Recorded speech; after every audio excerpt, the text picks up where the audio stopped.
Call the meeting to order. If everyone could please take their seats. Welcome. Since this is our first hearing as a new committee, just one quick housekeeping measure. We talked a little bit during our organizational meeting about the 5-minute rule.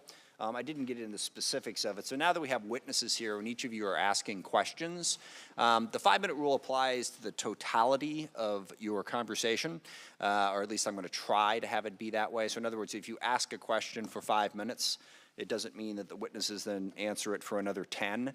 We try to stop it at 5. Now, for the witnesses, I will not cut you off in mid-sentence, but the second it hits that 5-minute, there will be a light little tapping just to sort of remind you that we're supposed to move on to the next person. And if you could summarize at that point, that would be great. I'll try, like I said, I'll try to let you finish the thought. And then also, we always have the option of, if you don't get to everything that was asked, there's the fail-safe, we'll take it for the record and we'll submit it to your office when we get a chance. But that's because, as you can see, we have a large interest in the subject and we want to try to get to everybody today, give every member a chance, if possible, to ask questions. So the purpose of today's hearing is to discuss the deployments to the border that have been done of both Guard, Reserve, and active duty members of the military. To help us understand this policy, the Pentagon has sent us the Secretary of Defense for Policy, John Rood. Thank you very much for being here. And the Director of Operations for the Joint Staff, Vice Admiral Michael Gilday. I appreciate you both being here and look forward to your testimony. We have a number of questions we want to figure out. First of all, it's just sort of the basics. How many active duty members have been sent? What is the plan going forward? How does that compare to the Guard and Reserve? Why did we choose active duty for part of this instead of the Guard and Reserve? Because as most members of this committee know, there's a fairly substantial history of presidents using members of the Guard and Reserve under Title 32 for border security operations. What is a little bit more unusual is sending active duty personnel to the border. It's not unprecedented, but it has not been done before very often. So it was an unusual step. And one of the biggest areas of questions we have there is, what is the impact of this on DOD? As this committee well knows, we fell way behind in readiness as a result of the Iraq War and the Afghanistan War, and just the tempo that the military had to go through. And we began to catch up on that, which is good. But what impact does it have to readiness to send several thousand troops down to the southern border? It interrupts their training, it interrupts their dwell time. How is that impacting it? And also, we don't, to my knowledge, have a figure for what this has cost the Pentagon yet. So we want those details. Another big piece of this is the reason active duty troops and Guard and Reserve were sent there in the first place was because there was a perceived crisis at the border.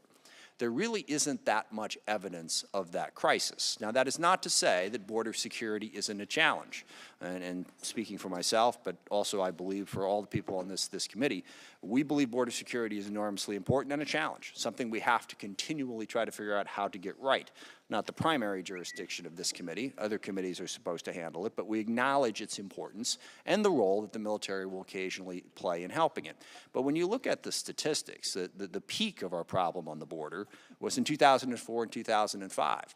Consistently up to that point, there was over 1 million apprehensions of unauthorized attempted border crossings at the border.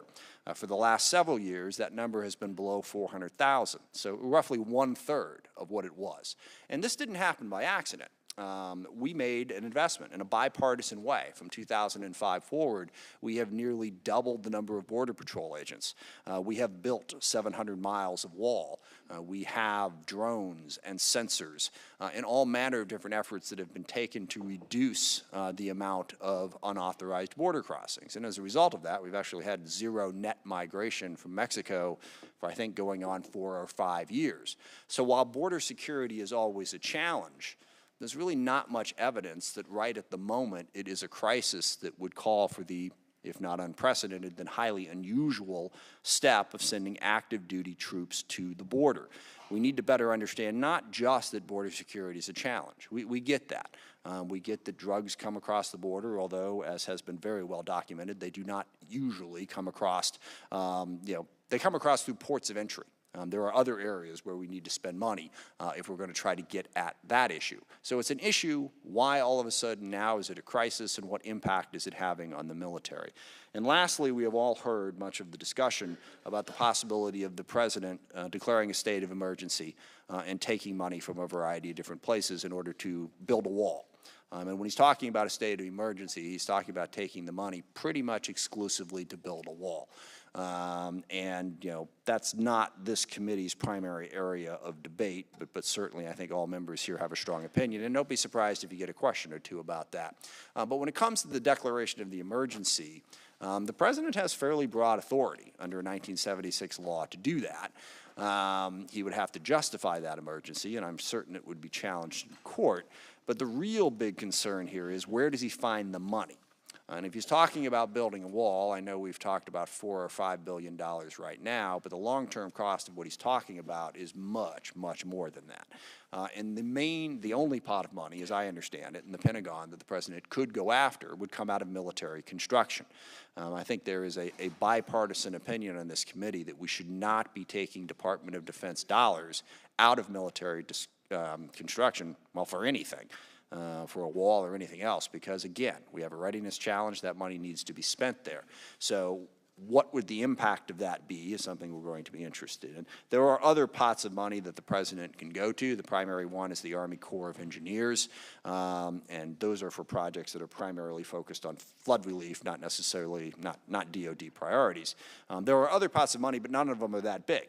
I mean, let's face it, when you look at the discretionary budget, the Department of Defense is where the money's at.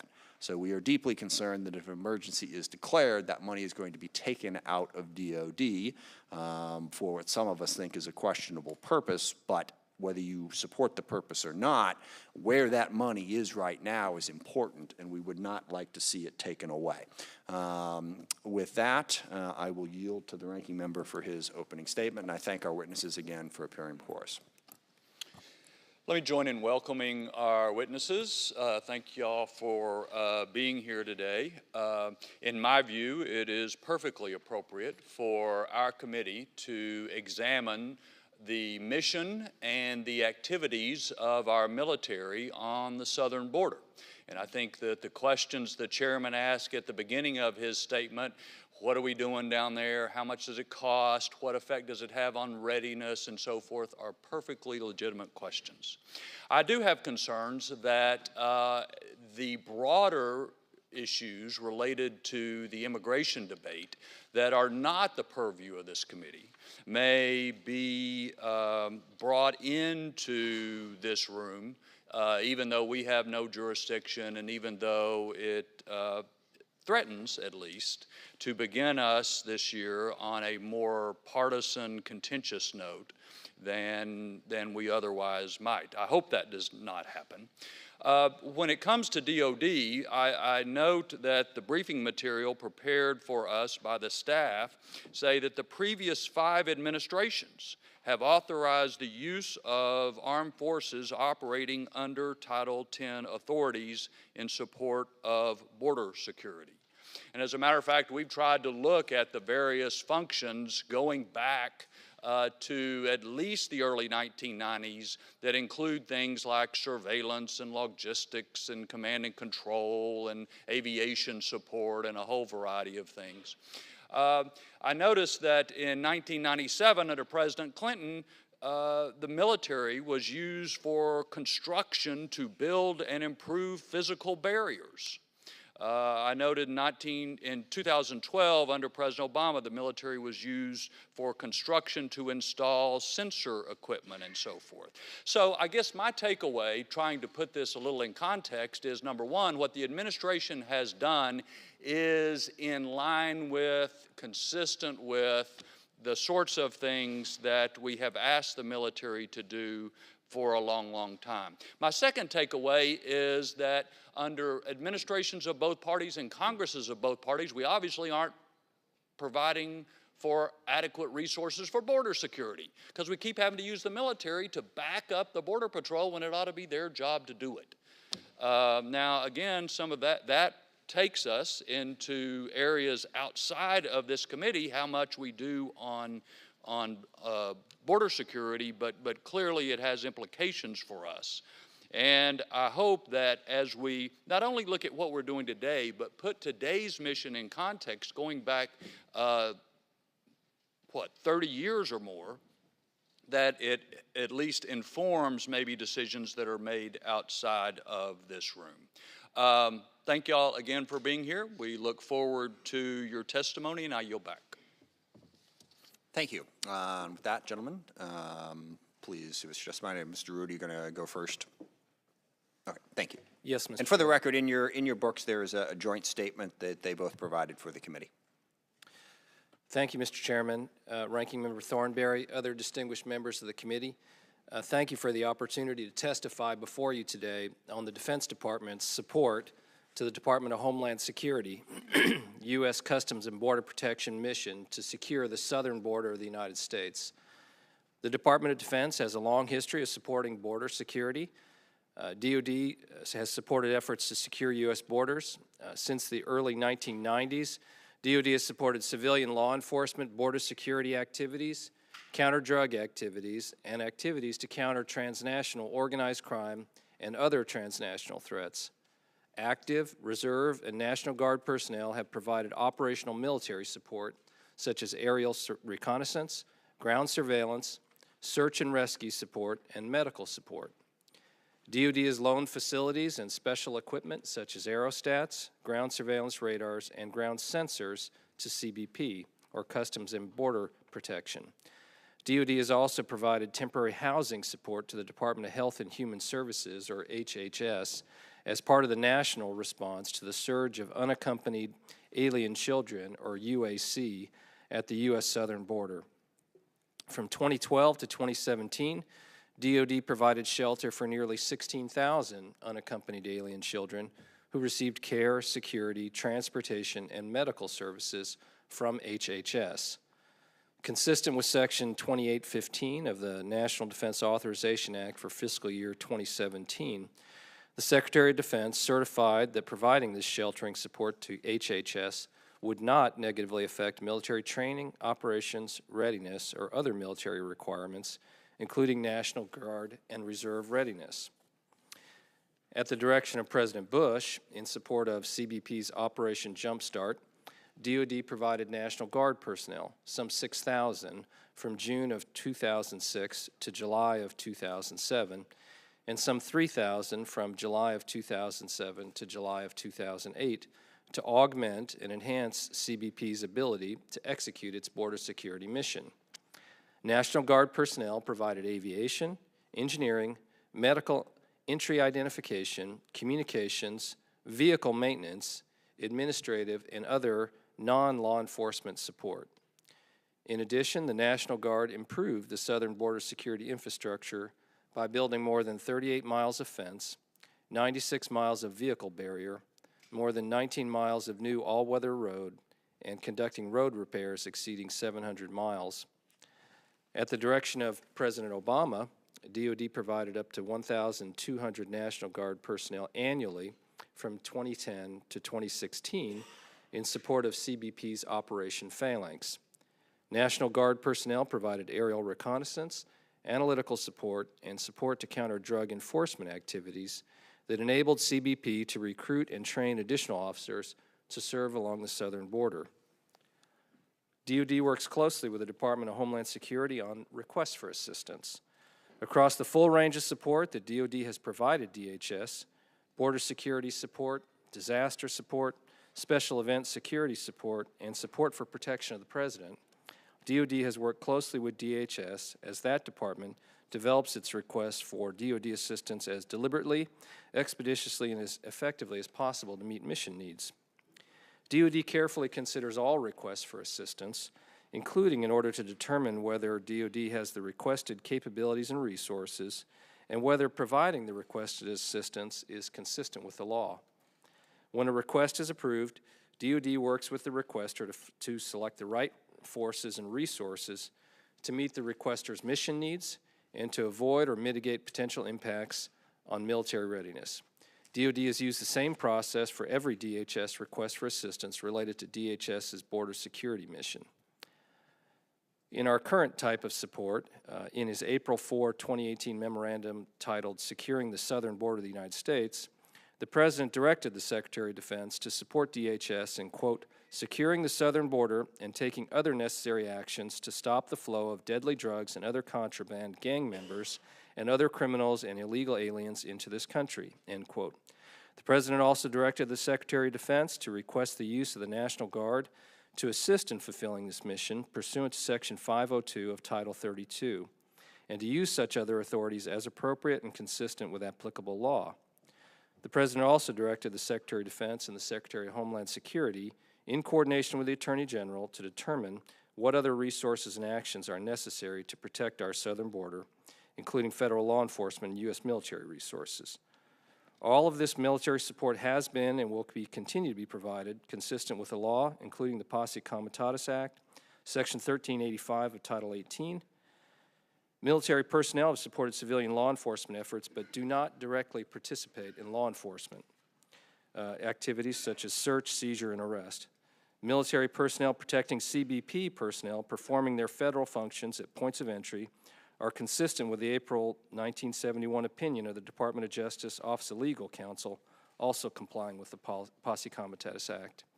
So, Mr. Chairman, in conclusion, let me say the military's presence and support increase the effectiveness of CBP's border security operations, free U.S. Border Patrol agents to conduct law enforcement duties at the southern border, and enhance situational awareness to stem the tide of illegal immigration, human smuggling, and drug trafficking along the southern border. The ongoing temporary DoD support is a continuation of the Department's long history of supporting DHS and CBP in their mission to secure the U.S. border. These decisions are far from static, and we continue to work with the services, the National Guard Bureau, and U.S. Northern Command to evaluate mission requirements and associated risks. Mr. Chairman, thank you for the opportunity to testify today. Thank you. Admiral Gilday. Good morning. Chairman Smith, Ranking Member Thornberry, distinguished members of the committee, thank you for your support of the men and women in uniform who serve our nation. And thanks for the opportunity this morning to address our military support to the Department of Homeland Security in their mission to secure our southwest border. As Secretary Rood mentioned, DoD has a well-established relationship with DHS. This includes our recent efforts to support the responses to Hurricanes Michael and Florence, the wildfires in California, and our joint cybersecurity initiatives protecting our nation's critical infrastructure. DoD's mission of Homeland Defense is inextricably linked to DHS's mission of Homeland Security. There is no better example than the ongoing efforts of our active and Guard personnel supporting Customs and Border Protection along our southern border today. Since the Commander-in-Chief directed the military to support DHS in securing the southern border in April, National Guard personnel have supported CBP Operation Guardian Support, augmenting CBP efforts to secure the border by performing administrative, logistical, and operational support tasks from April to the present day. Active duty military personnel have supported CBP's Operation Secure Line since October in the areas of aviation, engineering, facilities, and medical support, and by providing protection for CBP personnel while they perform their federal functions at our ports of entry. This support is now transitioning to the operation of mobile surveillance cameras in support of CBP in all 9 Border Patrol sectors across 4 states, and the emplacement of concertina wire on existing barriers at areas designated by CBP between ports of entry in Arizona and in California. We believe that our military's presence and support have served to increase the effectiveness of CBP's border security operation by enabling them to focus on their law enforcement duties at our ports of entry. Our strong partnership with DHS has allowed us to match their mission requirements to existing core competencies of our Guard and active force, while operating under existing DoD authorities. Thus far, the results have been very successful. I'd like to thank you again for your support and for the opportunity to appear before the committee. I look forward to taking your questions. Thank you, gentlemen. Could you give us the specifics as a starting point on the active duty troops that were deployed, when they were first deployed, how many are there now, and how long they're supposed to be there for?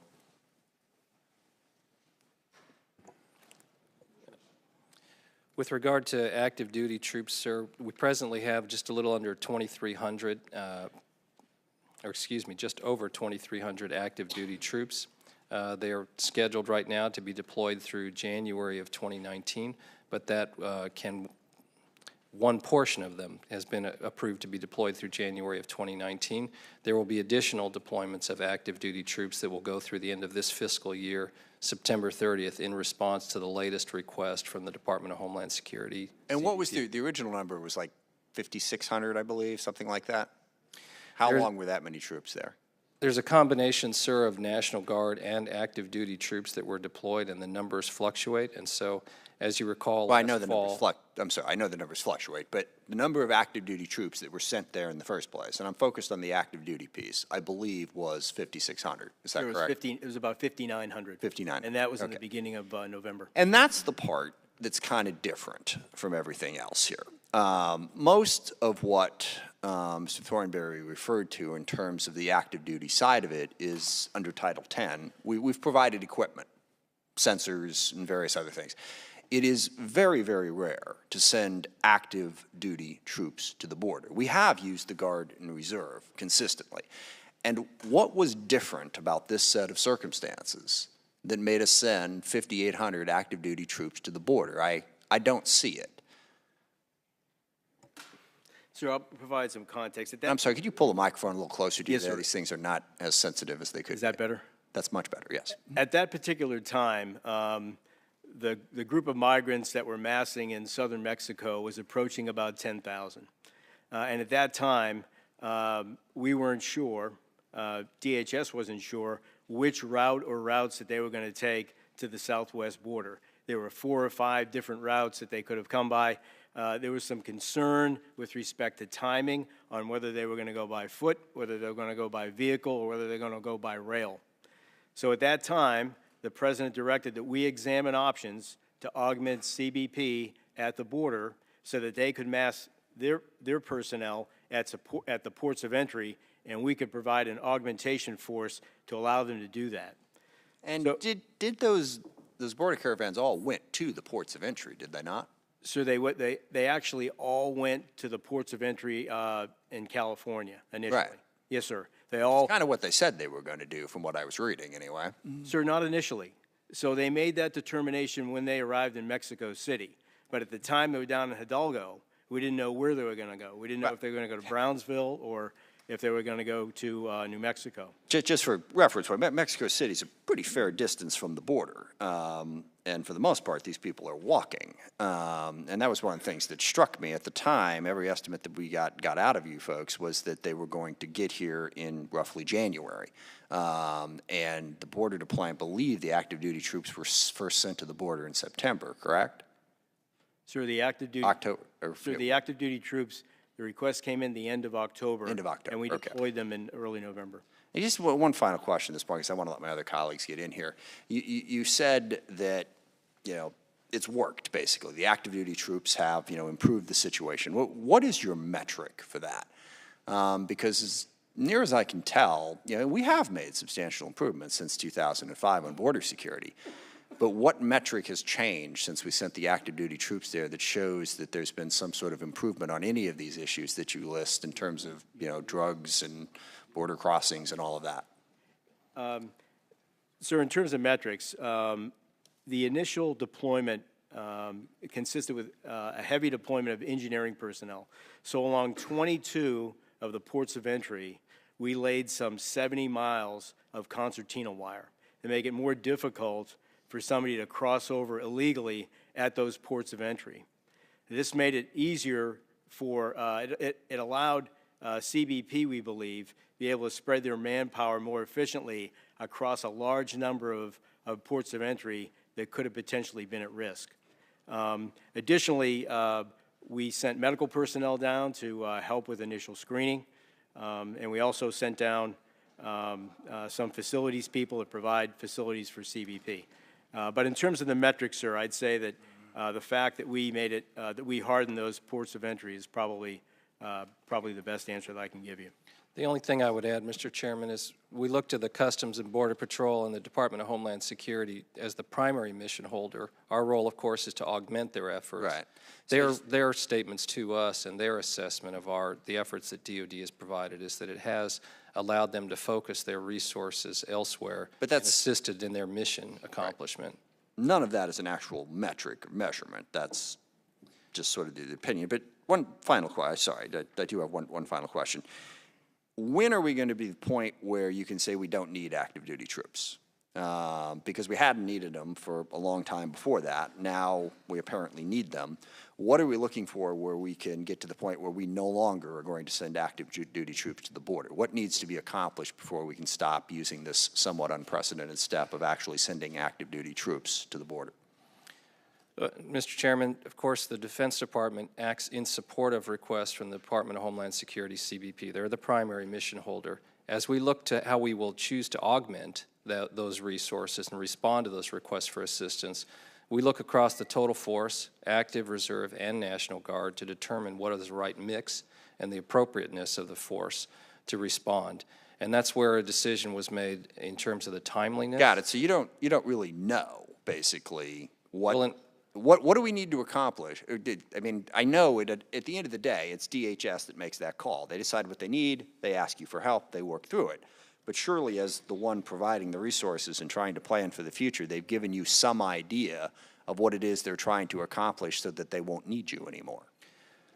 They do give us an idea, and we work with them to scope the requests and to understand what they're trying to accomplish so that we provide the right capabilities. And what would your take on that be? It depends on the specific requests, sir. You know, for example, some of the requests where they have asked for surveillance capabilities, we delve into a little bit of what are you trying to detect and why, and what are the circumstances. With regard to the National Guard, of course, we work with the National Guard Bureau and the Sorry, state. but that's, I don't want to interrupt you, but I'm asking specifically about the active duty troops who have been sent to the border. I understand all that other stuff. All that other stuff is frank. If that was all you were doing, was all that stuff that you've talked about, we wouldn't be having this hearing. It is the active duty troops that sort of caught the attention of the committee. Yeah, go ahead.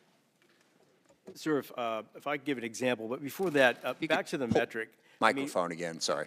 Sir, just for a moment on the metric, we really are trying to prove a negative if we're trying to prove, you know, how many people didn't cross the border. We just don't know, except for the feedback that we received from CBP, that, you know, at the time we deployed, you know, those initial numbers were 10,000. Now, 10,000 never reached the border, but, you know, we felt that we were better prepared, or CBP was better prepared because of the work that we did.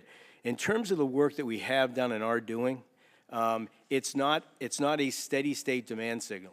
So, although we deployed 5,900 in early November, by Christmas, those numbers were down to 2,400. Why? So because we finished laying the concertina wire. When that mission was complete, we redeployed those people home.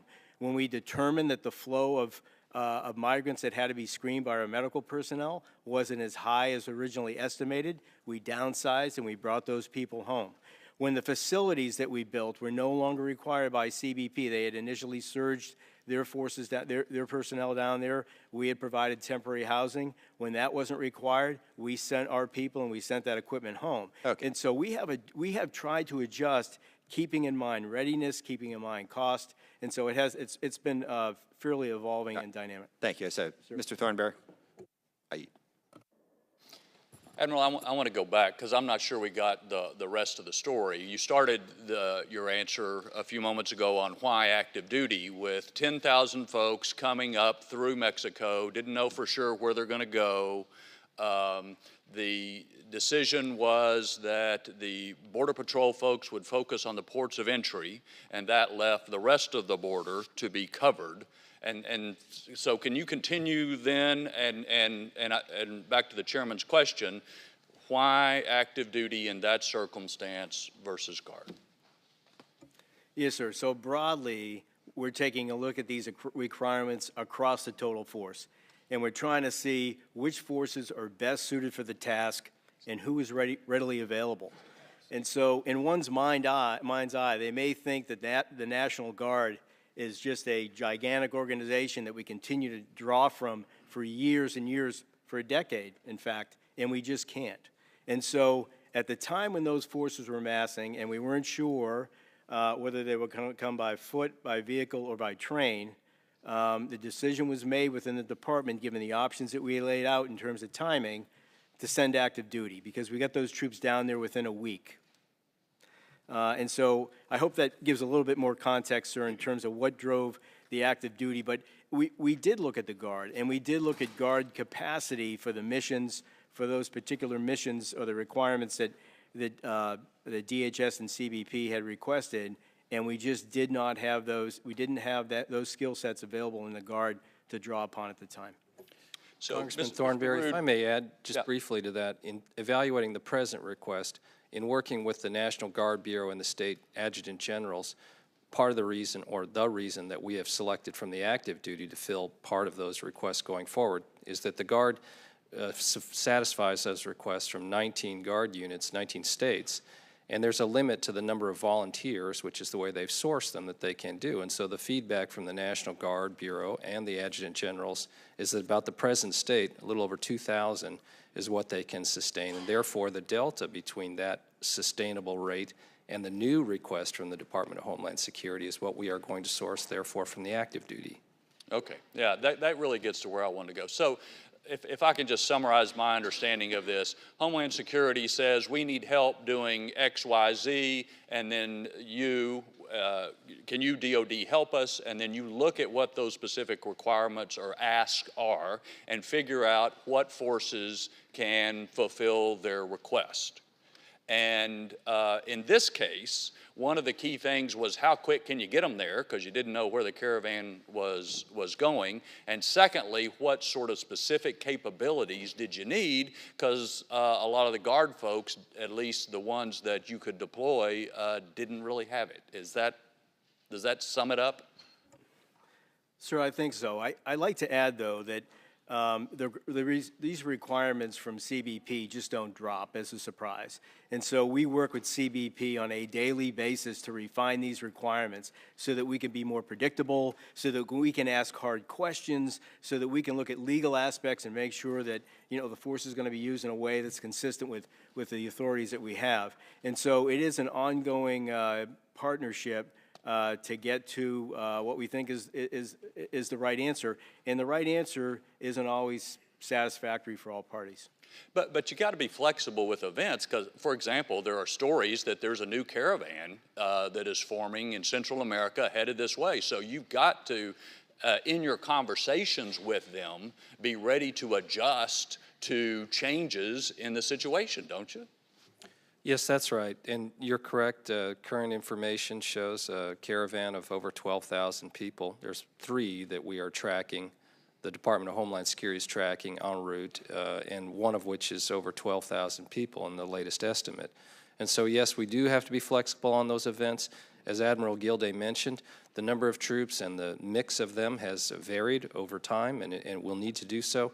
And we do work very closely with DHS, CBP, to understand what they are trying to accomplish more fully so that we can source it and provide the type of assistance that will be meaningful. Okay, I yield back. Thank you. Mr. Larson. Thank you, Mr. Chairman. If I could, Mr. Chairman, I'd like to yield my time to Representative Torres Small. Microphone. Thank you, Undersecretary Rood and Admiral Gilday, for being here. I really appreciate the dialogue about the choices that you're making when it comes to National Guard versus deployment of active military. And you listed some of the components, timeliness, the scope of the request, the cost, and available troops. One thing I'd like to dig into more is readiness. Admiral Gilday mentioned it briefly. We ask a lot from our troops, and when it's critical that we provide that readiness specifically through rest and refit between missions and deployment. So what impact does an increase in deployment of troops used along the border have on soldier readiness? So far, it's been manageable. So, as I explained a few minutes ago, we've tried to. I'm sorry. As I explained a few minutes ago, we try to rotate the troops in about every 6 to 8 weeks, and so we're trying to make sure that we maintain that deployed to dwell ratio at a manageable level, because we may have to call in those same forces to deploy to another mission. The border security mission is obviously a high priority for the administration, and so we are balancing that requirement along with Syria, Afghanistan, ongoing commitments in Africa, the Western Pacific. And so we're trying to balance all of that. But in this particular case, we have been using troops that are based here in the continental United States, and we've been trying to rotate them in at a fairly, I don't want to say it's a revolving door, but you know, that first group went in at the beginning of November. They were out before Christmas. The next group will come out at the end of the month here. And so we try to manage it in that manner. Shifting gears just a little bit, CBP personnel, it's my understanding, are meant to be the primary and principal members who interact with migrants on the border. But we have already discussed somewhat the medical component of the mission. Can you give me a little more clarification on how the medical part of the mission is limited based on interactions with migrants and how that's controlled? Congresswoman, you're correct. The Customs and Border Patrol, as the primary mission holder and a law enforcement agency, they have the responsibility to interface principally with the migrants. DoD personnel, medical personnel, are there to assist after screening has been conducted by CBP personnel. If there's someone they believe presents an illness or an issue that they would like to refer them after that screening to DoD personnel, we can assist with medical treatment. Thank you. Just shifting a little bit to the National Guard, I represent New Mexico. We've had a long history of National Guard working on the border as part of the Anti-Drug Task Force. Can you explain a little bit the differences between that longer history and the current National Guard operation?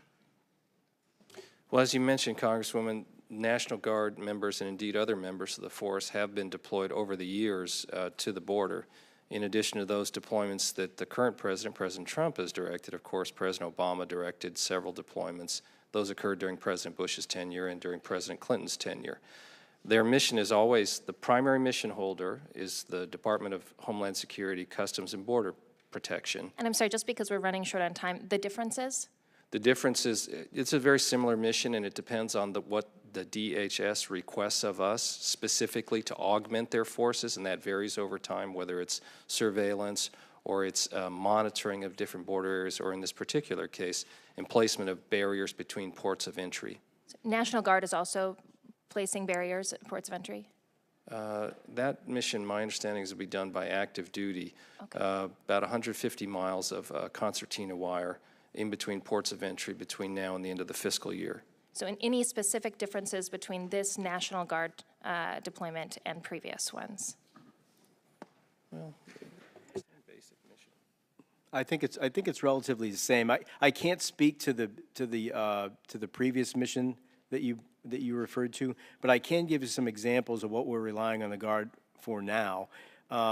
Heavily with respect to aviation, and so they have a number of rotary wing aircraft with electro-optical and IR sensors that we don't have as many of in the active force, to be honest. And so they have about 17 aircraft that we rely upon heavily, particularly in New Mexico and Arizona. The other place where we're providing a lot of support is vehicle mechanics for CBP vehicles. Intelligence analysts that help at CBP headquarters, paralegals, administrative assistants. And so the hope is that we're freeing up, or the goal is that we're freeing up CBP agents to actually do law enforcement.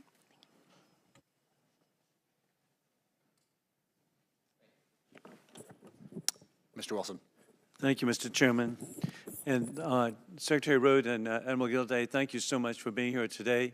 We're so fortunate to have the military personnel, the personnel that we have with the U.S. Customs and Border Protection agents on our border to protect American families, to address the issues that we have on the southern border. And I want to thank both of you for your service. In particular, I have a firsthand experience of the benefits of being activated. I served 31 years in the Army Guard. I'm very grateful to have 3 sons who have served in the National Guard. We have found that being activated, for us, it was hurricane recovery and relief. But being activated and mobilized actually enhances training. The camaraderie of our members has never been better. And so I want to thank you for the opportunities that you actually give. And it's been indicated 19 different states have had Guard members at the southern border. And I just know how positive that is for our Guard members. Precedent exists with the last 5 administrations for the use of DoD personnel. And Secretary Rood, for surveillance, logistics, aviation support, and other assistance. This support in the southern border has been carried out with Operation Jumpstart under President George Bush and Operation Phalanx under President Barack Obama. Can you discuss the relationship between the DoD and Customs and Border Protection personnel on the ground? And do you see this relationship changing on the extension of active duty mission? And of course, we understand that it's backing up the law enforcement and personnel. Congressman, as you correctly point out, the Defense Department has a long history of supporting Customs and Border Protection as well as other federal agencies in support of their civil missions. And the relationship is really a very close one, both here in Washington and in our deployed units in the field. They live and work together. And so as CBP performs their primary mission and their law enforcement duties, we assist them. And that takes various forms. As mentioned, construction at 22 ports of entry recently, not only concertina wire, but jersey barriers, vehicle obstructions, emplacement of shipping containers and other temporary barriers to control the flow of individuals. And then medical support, aviation support, things of that nature. But it's just a day-to-day working relationship, sir. Well, the backup and support makes such a positive difference, and it's so meaningful. With the military mission extended to September 30, 2019, what, if any, does the Department have for transitioning the mission from active duty to National Guard? What conditions are going to be met? As indicated, it's ever-changing. As mentioned, Congressman, when we receive requests for assistance from the Department of Homeland Security, we look at them for legality, whether we have the capability and the appropriateness of the request, and then work with CBP in this particular case. In other cases, we do other support to refine that. Here, the National Guard Bureau and the State Adjutant Generals have indicated there's a predicted steady state, if you will, that they think they can source in terms of their provision. And so where we are unable to meet those requests from the National Guard, that's where we've looked at active duty through the end of this fiscal year, sir. Thank you, Mr. Secretary. And Admiral Gilday, what opportunities exist for units mobilized to the border to maintain a high level of readiness? This is a concern by all of us. Can you address the training that DoD personnel receive on the standing rules for the rule of force? I will. So I'll take each of those. On the first point, sir, I think it ties back to a point that you made earlier about readiness. And so when we deploy our forces, most people just think that we are consuming readiness, but we're also producing readiness during those deployments. So as you know, sir, many times at the end of that deployment, you're at a higher state of readiness than you were going into it, because you just accumulate that type of hands-on deck plates, leadership, and experience that you typically wouldn't get at home station. One really good example of the military police that we have under DoD authorities providing protection for CBP should they be overwhelmed at the border. And so the way that we've had to train with CBP personnel to make sure that we're clear on each of our authorities, to make sure that our communications are compatible, to make sure that we understand each other's tactics, techniques, and procedures. We ran those teams together with CBP through 10 different vignettes training scenarios, both day and night. And so we try to expose them to a wide range of possibilities. Some of the best training that we've had is with the military police. It enhances readiness. Thank you very much. Yes, sir. Thank you, Mr. Courtney. Thank you, Mr. Chairman. I have a quick yes or no question. Given the threat description that surrounded this order, are the service members at the borders receiving imminent danger pay? No. No, sir. Thank you. I would just yield the balance of my time to Congresswoman Loria. Well, thank you, Undersecretary Rood and Admiral Gilday. You stated that the military support is for three main purposes: in providing forces to stop the tide of illegal immigration, stop human trafficking, and stop the flow of illegal drugs. I'd like to hear, Admiral, which of these three missions do you think is the most pressing? Drugs, Human trafficking human or trafficking. Personnel crossing the border? Difficult to prioritize.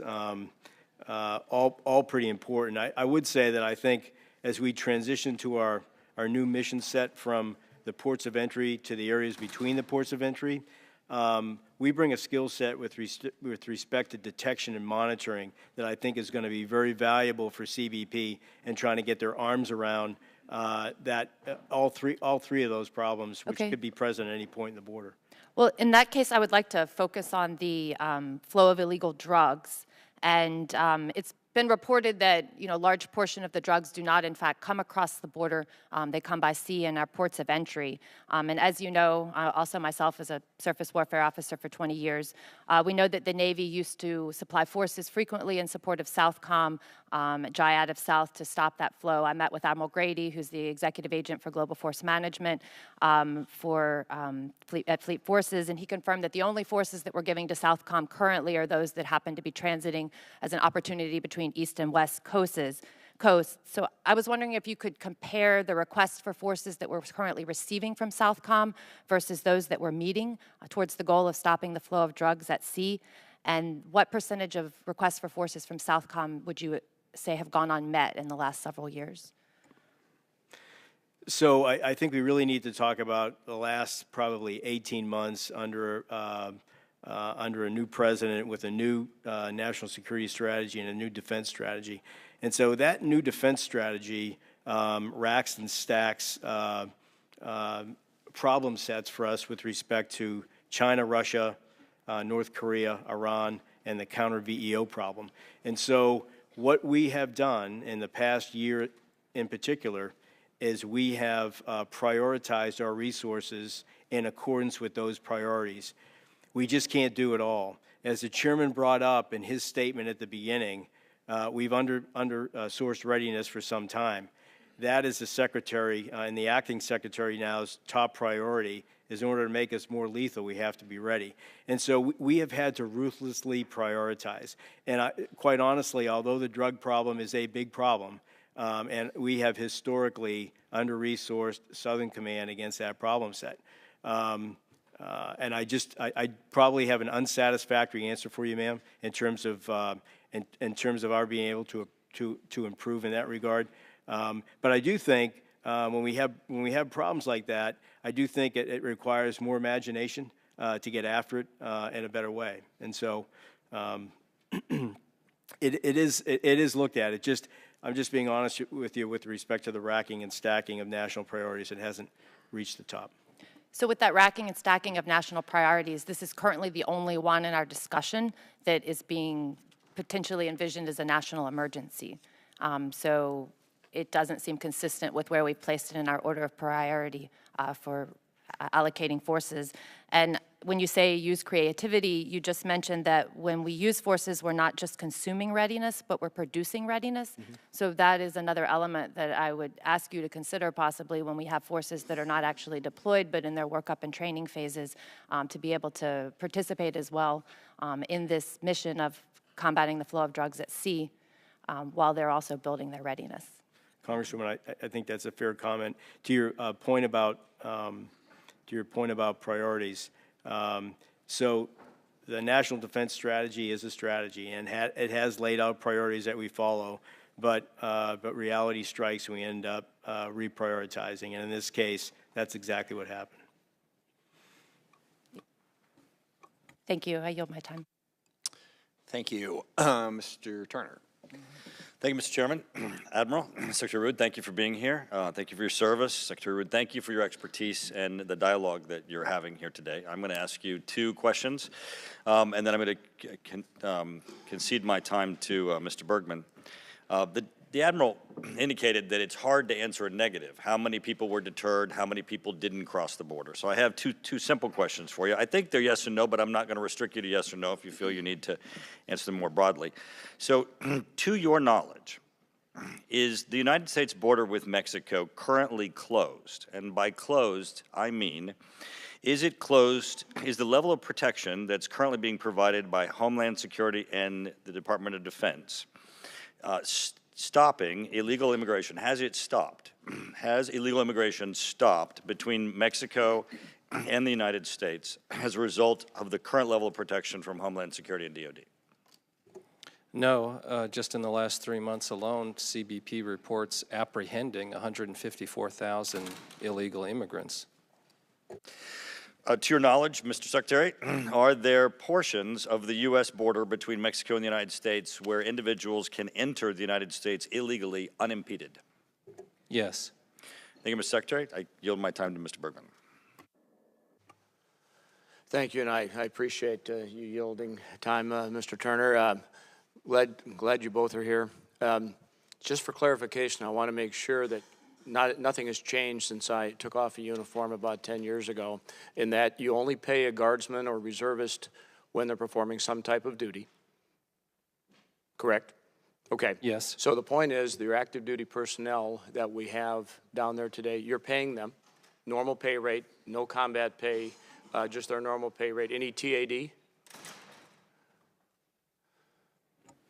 Sir, it depends, but those numbers are very, very small. Yeah. So the point, they do receive, when they deploy for more than 30 days away from home station, they do receive a modest family separation allowance. Okay, so family separation allowance. But the bottom line is minimal to no additional cost by utilizing active component personnel. Any idea how many of the active component personnel that you're using down there, it's their first deployment since joining the military?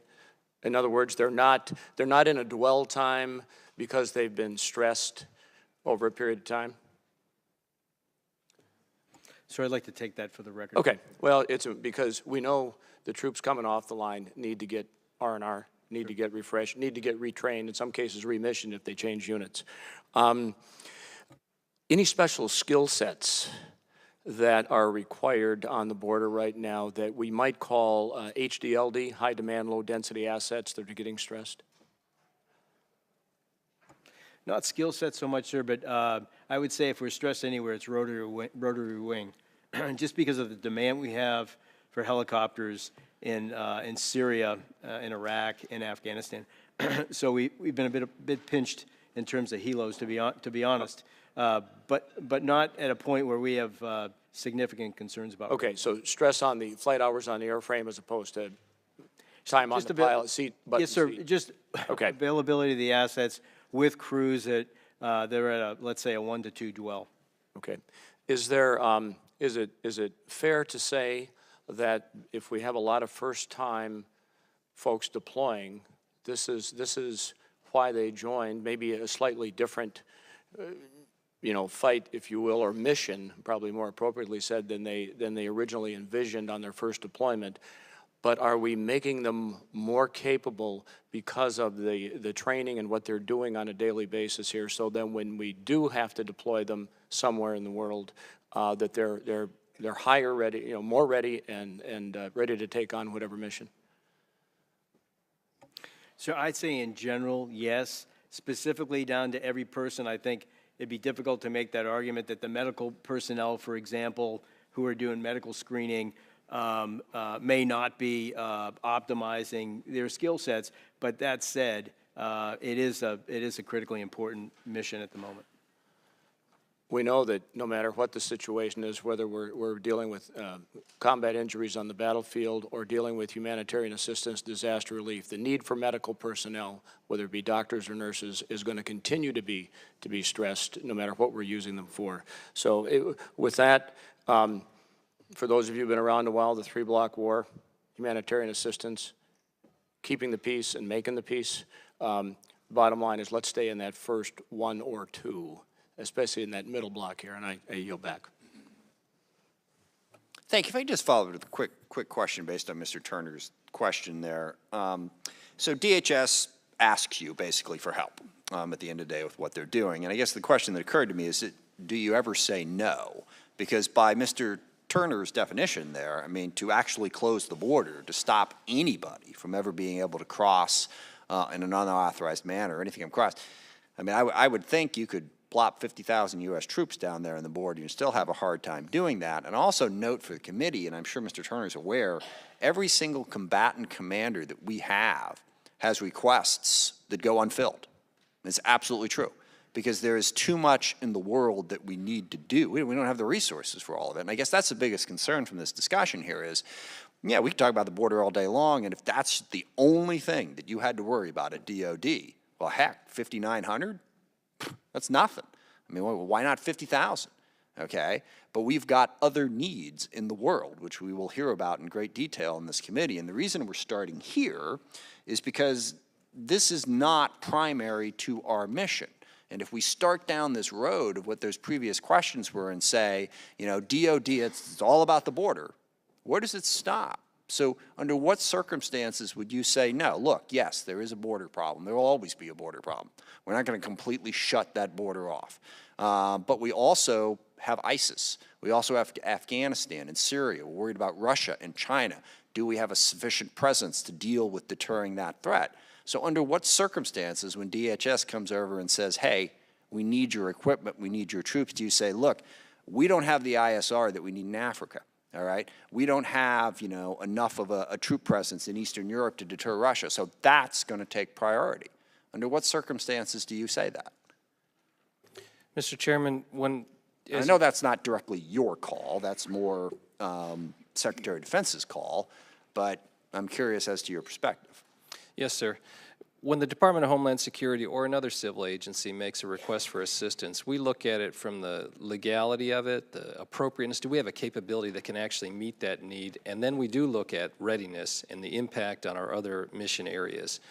And the same approach, basic approach, applies whether it's DHS requesting support at the border. What would be most helpful in this is if you could give us an example of when you did say no to DHS. I mean, and I'll draw it up, what if they asked you for $10 billion out of Milcon to help build a wall?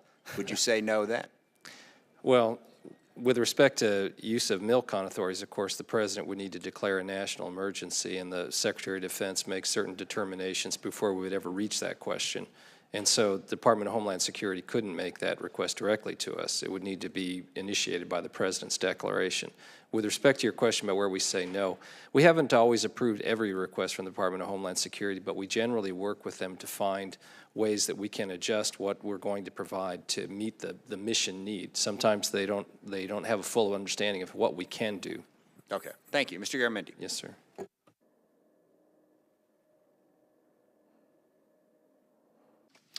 Thank you, Mr. Chairman. In case nobody noticed, we're in the midst of a raging debate about this whole issue of border security.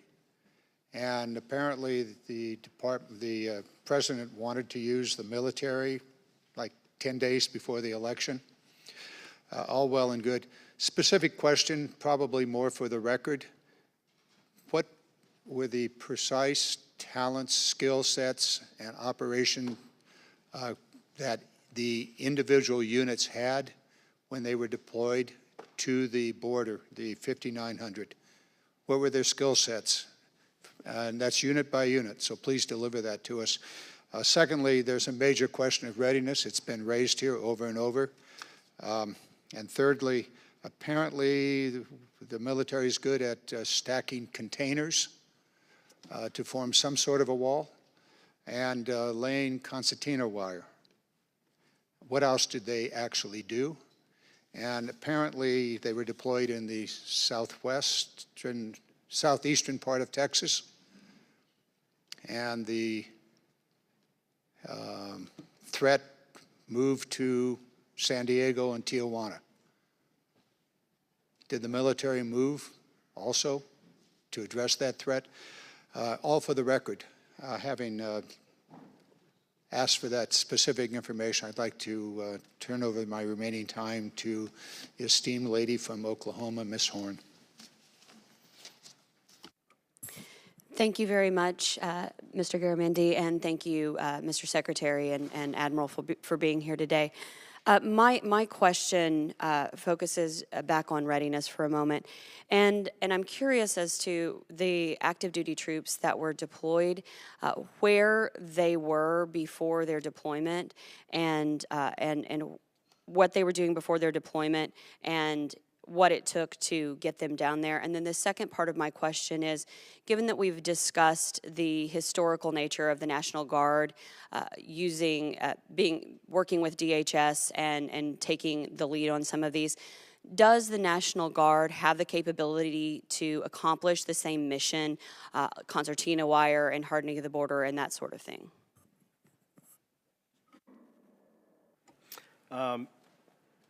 Congresswoman, your first question was about where these forces were before they actually went down to the border.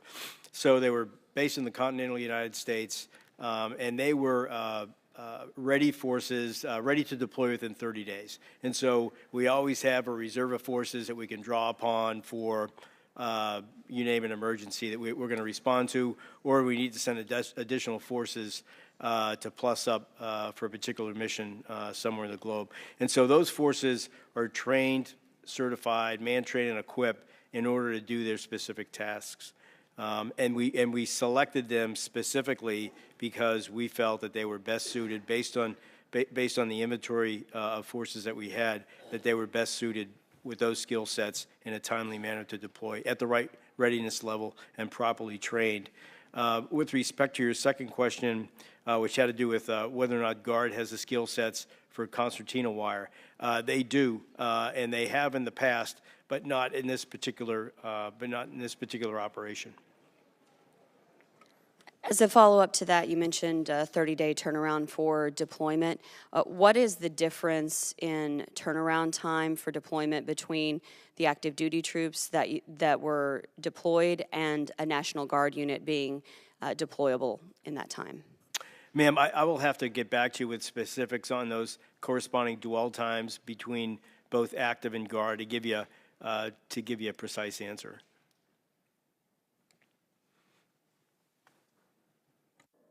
I yield back my time. Thank you, Mr. Rogers. Thank you, Mr. Chairman.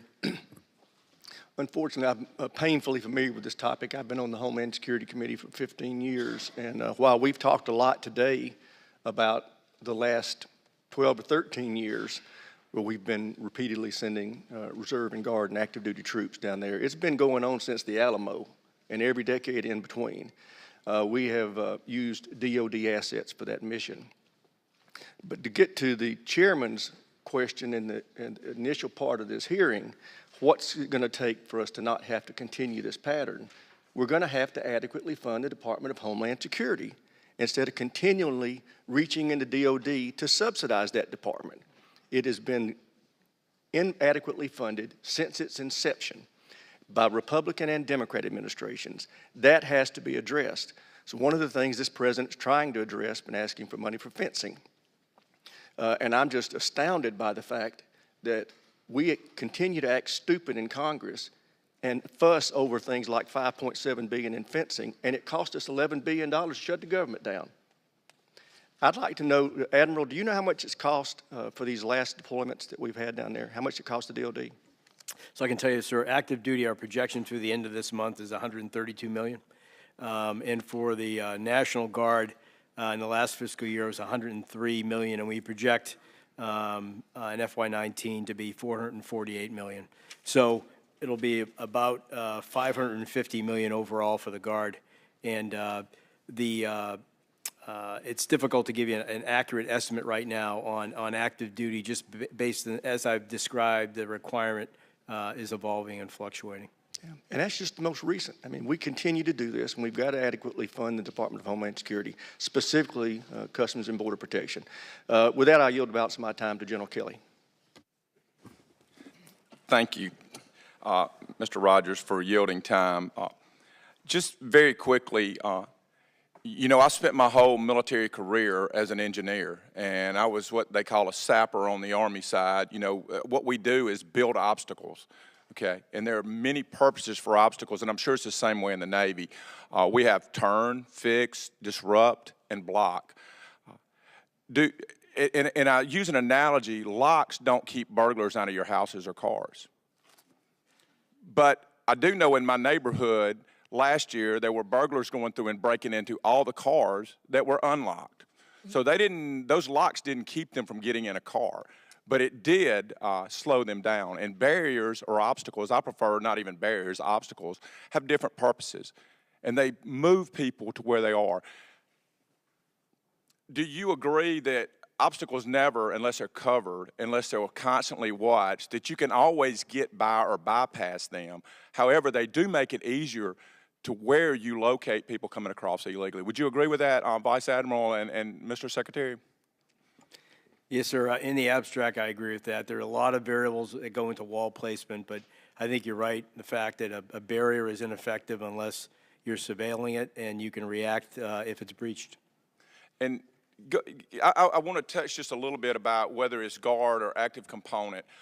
You guys agree that the new policy is that guard and reserves and active component is a force of one, and they all have operational requirements. And I want to use my small state of Mississippi, which has about 10,000 members in our Mississippi Army National Guard and about 1,500 in our Air Guard. But currently, we have one company, Charlie Company, 1st Battalion, 114th Aviation, that is on the border supporting this mission and doing great work down there. That being said, we have a BCT doing Operation Spartan Shield in Kuwait, Jordan, other places. So that is about 4,500 of our 10,000 Army soldiers. We have the 184th ESC, which is also a headquarters, which is in Kuwait right now doing logistics. We have state missions. We have these little things called hurricanes that we have to respond to. We have all these forces deployed as part of the active force, as part of the rotational forces we have to defend our missions. Is that a reason to use maybe sometimes active duty forces when guard forces can do the same thing, Admiral? Yes, sir. As you said initially, it's one force who's best suited for the task. And as I mentioned earlier, the Guard has sustainability issues as well that we can't just wish away, just like the active side does. And so I think it's a balanced approach in terms of how we put those people to best use. And thank you. And with that, I yield back, Mr. Chairman. Thank you. Mr. Norcross. Thank you, Chairman. Planning. Nobody can guess what the president's going to do, but we have some indications what he might do. Have you taken into account, outside of the personnel, the cost for construction of a barrier different than the wire and fence that you're presently working on, if you were to do the 230 miles? Sir, maybe you should take this one. Well, as you mentioned, Congressman, a national emergency declaration has not been issued by the President, and if it were, there are other legal requirements that we've done prudent pre-planning to understand the law and our obligations under it. And depending on what the Department of Homeland Security, CBP, would identify and how those requests would be met, that would determine the type of wall and the cost. So you're not looking at any scenarios right now at all? We've no merely pre-planning whether you're going to put a concrete barrier or some steel up or some wire? Yes, it would depend on the circumstances that we would reach at that moment, and obviously we have done prudent pre-planning. I've seen, as you have, the statements the President has made regarding the possibility of a national emergency, so we have looked into how that would operate. So what are your ranges of cost estimates? Again, there's no, after the President were to declare a national emergency. We understand the process, but you have to look down the road and anticipate. We could put a full barrier up of a 30-foot wall, we could put wire. You're not going to wait till that phone call comes to start planning. That's one thing that you do well. Within such a declaration, a national emergency would be the citation of the authorities under which it is done. We have limited authorities. Depending on what those authorities are, sir, it would define how much money was available, and we would obviously work with the Department of Homeland Security to get their latest prioritized listing. And from all of those factors, land availability, cost of land, other things would come into play. If you were talking about a barrier construction or even the emplacement of wire, those are considerations that would need to be reached at that point. So no pre-planning in terms of cost and personnel or what it would take to do the job is taking place until you get that declaration? We would have, in that circumstance, we have not made any decisions nor formalized what those would be, but obviously depending on what the type of barrier the Army Corps of Engineers in the barrier case would be asked to do, they have done looking at different types of construction. Is this the most cost-effective way of putting up a barrier? Sir, we would respond to what the Department of Homeland Security and the CBP identified in that area. The Army Corps of Engineers has done construction of parts of the 654 miles of barrier on the southern border over our history, and those things vary given the circumstances at the time. I yield back. Thank you. Thank you, Mr. Conaway. Is that correct? I don't think he's here. He's not here. Mr. Lamborn. Thank you, Mr. Chairman. Thank you both for being here. And I was on the border a week ago today in the Brownsville-McAllen area, and talking to the people there, they have a very good plan of what they would like to do if they were given more assets, more money, more resources. So my first hope is that we as a Congress will give Homeland Security more of what they need, and that they have a well-defined plan of how they could put that to use. But if that doesn't happen, the President will have the choice he will have to make of declaring a national emergency and then using money from somewhere to build some kind of barrier.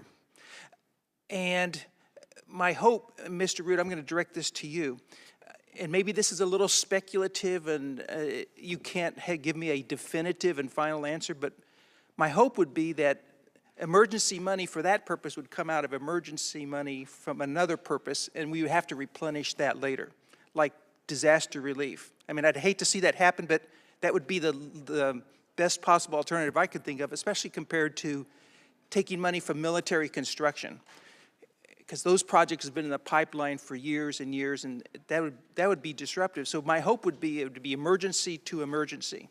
Do you have any thoughts on those lines, Mr. Rood?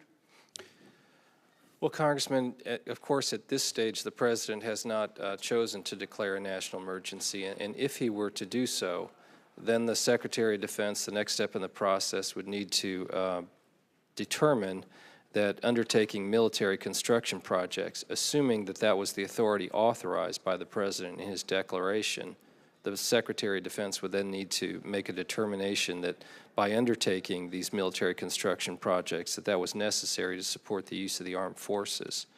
And then we would flow from there. There are only limited authorities available to the Defense Department if directed by the President, or if authorized, I should say, to pursue them, and he would identify in his declaration what those authorities were.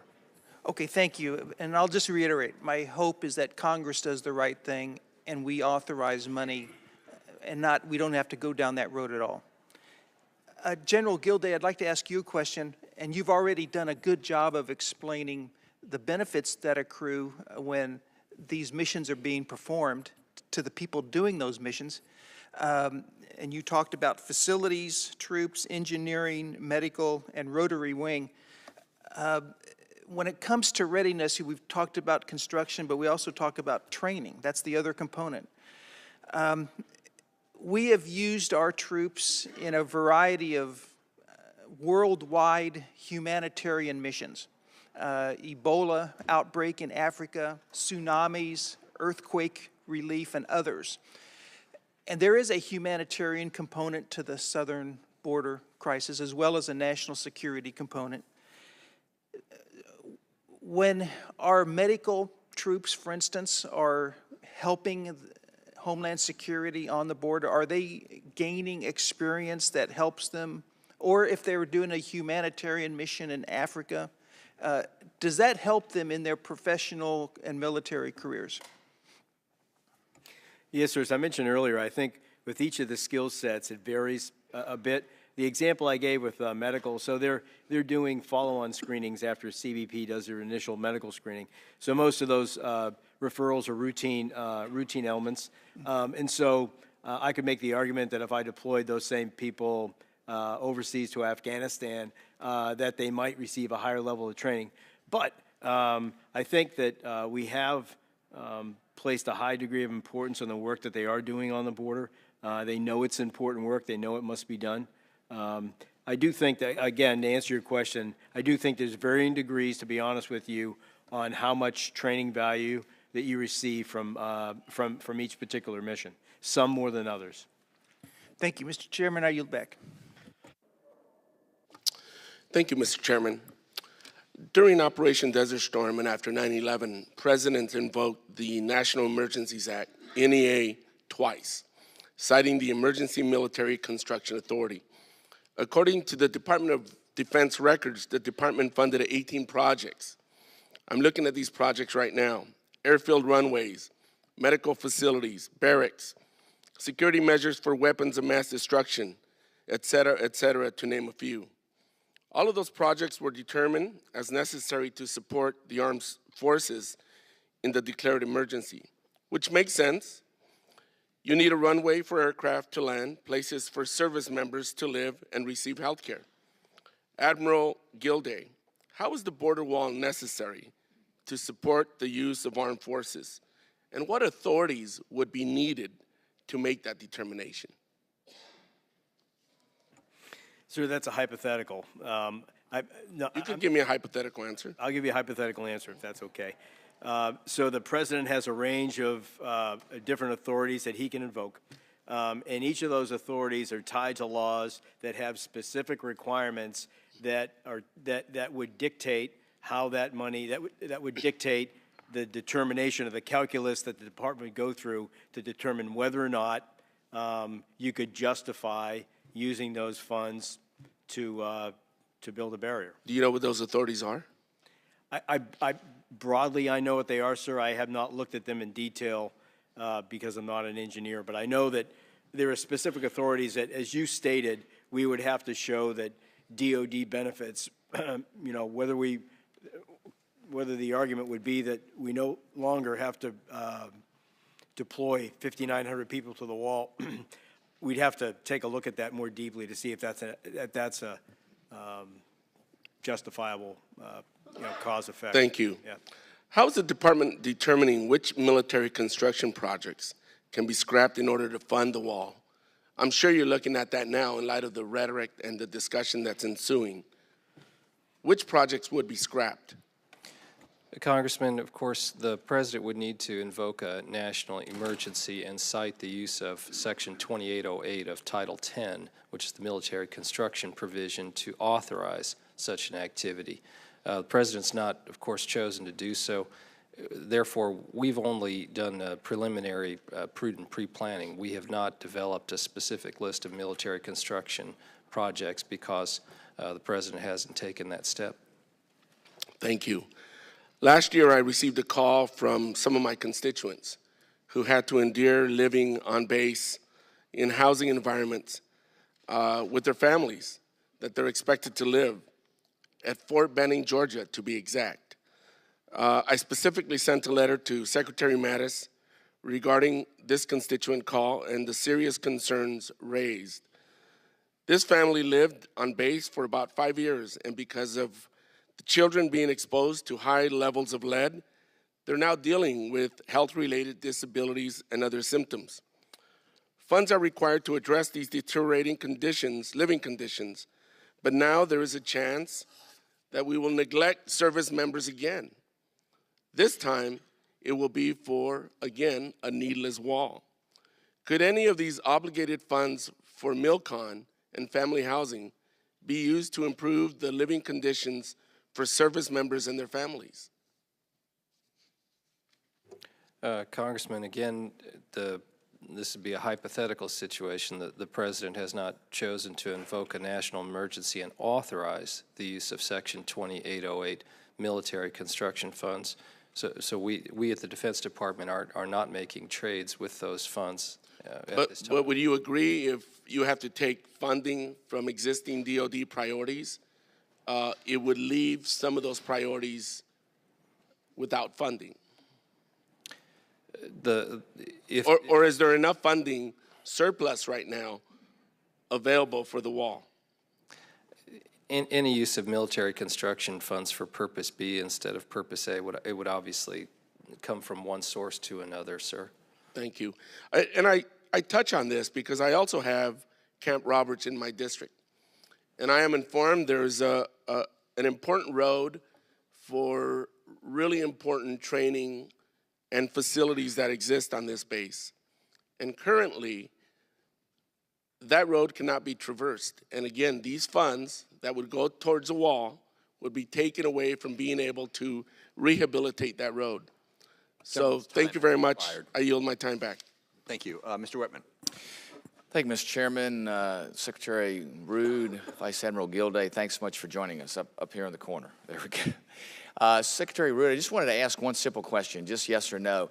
Are the troops that are currently deployed along with our Customs and Border Patrol agents, are they a help in helping the Customs and Border Patrol agents achieve the counter-narcotics mission that they have been charged with?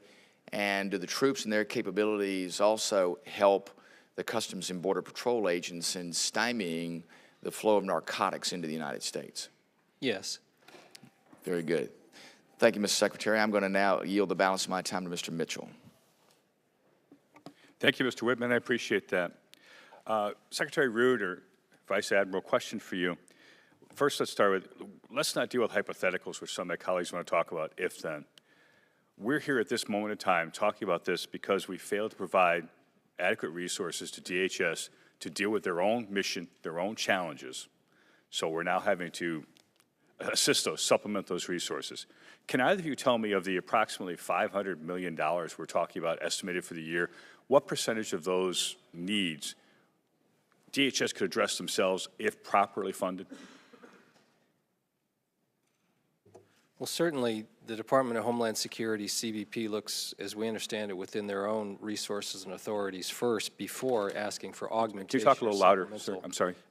Certainly the DHS, CBP looks within their own resources, as we understand it from them, before asking for supplementation or augmentation from the DOD. And so the specialized skills, there are some specialized skills we bring to the table, but in other cases, if they possess those capabilities of DHS and CBP, they could do it themselves. I appreciate the general response. Let's try Vice Admiral. What percentage of the overall is actually military specific versus a lack of resources in DHS, sir? So, to answer your question, sir, none of the capabilities that we are providing are combat capabilities that it's not a war zone along the border. And so all the, I talked about aviation, I talked about paralegals, mechanics, facilities, medical, concertina wire. None of that is a unique military skill set. So the reality is we're sitting here today discussing this because we failed to adequately deal with a comprehensive solution to our southern border. So now we're trying to basically put our finger in the holes in order to, until Congress does its job. Would you disagree with that, Vice Admiral? Sir, if I took that same argument and said that we need to use DOD to respond to a hurricane, there are certain situations where, one of our primary missions is defense support to civil authorities. And so I think that one's a tricky one to answer. Thank you. Mr. Chair, I'll yield back. Thank you very much. Thank you. I do want to make a quick note on the budget. The President made his budget request for the Department of Homeland Security in February of 2018. Congress fully met that request, both the Senate and the House. So whatever crisis occurred to him in the months that followed, it was not at the top of his mind in February of 2018. That was the budget request, and we fully funded it. This is not a question for you, gentlemen. This is just, to make the point. We're hearing now from the committee, gosh, if we just gave more money to the Department of Homeland Security, this wouldn't be a problem. And, it's odd for me to be making this point, with the fiscal conservatives on the other side of the aisle. We're $22 trillion in debt. Our deficit is going to be $1 trillion this year. We just cut taxes by somewhere in the neighborhood of $2 trillion. On this committee, we hear repeatedly about all the areas of the Department of Defense that have gone underfunded. We don't, well, I was going to say we can't print money. We can, in fact, print money. But there's a downside to that, as I think all of the Republicans would acknowledge. So where are you going to find all this extra money, for the Department of Homeland Security? So to imply, well, so just get more money. We also have a few other needs in the country that have gone unmet. We have a $600 billion infrastructure deficit by most estimates, to the point where water is poisoned and bridges are collapsing in the United States of America. So we have to make budget choices. And I will also point out that go back to 2005 and to now, we have quadrupled the number of Border Patrol agents. We have built 700 miles of wall. We have drones and sensors. We have massively increased the amount of money that we've spent on border security. So I'm not sure the solution here is just spend more money so that way we don't have to steal it from the Department of Defense. We've got to make a budget that works for all of us, and this is going to be something we're going to wrestle with once we try to get our budget in place for this year, because there are a lot of DOD needs. The discretionary budget, little over $1 trillion, okay? And Department of Homeland Security is part of that. We at DOD are like 55% of that. So before you get too excited about giving more money to DHS, we got to find it somewhere. We can find it somewhere. I'm wide open to the discussion, but we have to make choices. Mr. Thornberry.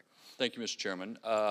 I'll avoid getting into the broader budget issues, which obviously affect a whole variety of things. I'd simply point out that with DOD, Homeland Security, or any of the agencies, they have to formulate their budget months in advance of it even coming to us. One of the things that changed is that now we have thousands, in tens of thousands of migrants who are coming in caravans, which we have not seen before. And I think members, if they look at the statistics which are provided by the Department of Homeland Security, the days when we had a greater number of people, but most of them were from Mexico and you could simply put them back across the border, are very different from these large family groups, 10, 12,000 people coming. So yes, it changed the requirements. And as we have been talking, if anything, we have to be more flexible to respond to changing circumstances. I think that's what the president is trying to do. I would prefer he not have to resort to DOD to make up for gaps in Department of Homeland Security funding. But I do think it's important to acknowledge that things change, and our government has to respond. And that is very true. And we'd be in a better position to respond if we weren't $22 trillion in debt.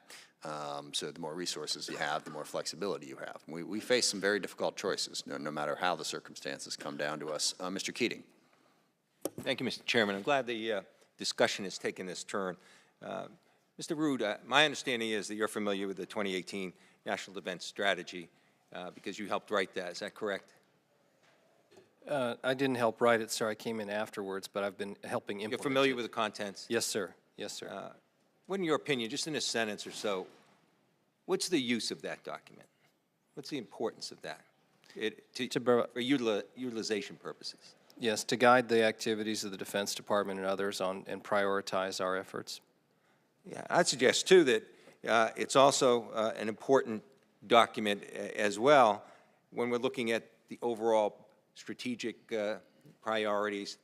It's an important budget document as well for this committee and for Congress, because that's what we look towards to do the fiscal year 19 to fiscal year 2023 budget requests. So although things do change quickly, when I heard the Admiral say that, it's hard to get priorities when you were asked that question about our activities in the southern border versus what's in that defense strategy document, or we have to be creative. That creates problems for us doing our job and using that. For instance, Mr. Root, is in that whole document, was the term southern border ever, those words ever in that document? I don't recall that in the unclassified version. Was the word caravan ever used? Not that I can recall. So here's our dilemma. as a committee and a Congress, we have to have priorities. Money is finite, and we have to make decisions on funding. So I think we have, this is an important hearing as a discussion point to go from going forward, because things aren't in sync in terms of the way I view them. We have to make those decisions. We have to assess priorities. This committee has a history, this Congress has a history of really relying on our defense and our military to tell us what those priorities are so we can fund them. I think we're at a point where I'm hearing terms, you know, it's just hard to give priorities. Everything's important. Things that aren't even mentioned in the strategic document we're supposed to use to make those priorities are now coming to the forefront, and they're being said.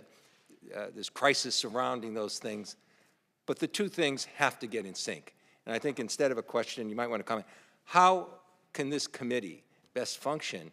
Because we can't function giving those resources going forward when we have to take a turn and look at different views, quote unquote, or we have to be creative. Those things really make our job next to impossible. Could you comment on it? Sure, Congressman, I would say commend your knowledge and the way that you're following the National Defense Strategy. That is our guidepost in the Defense Department.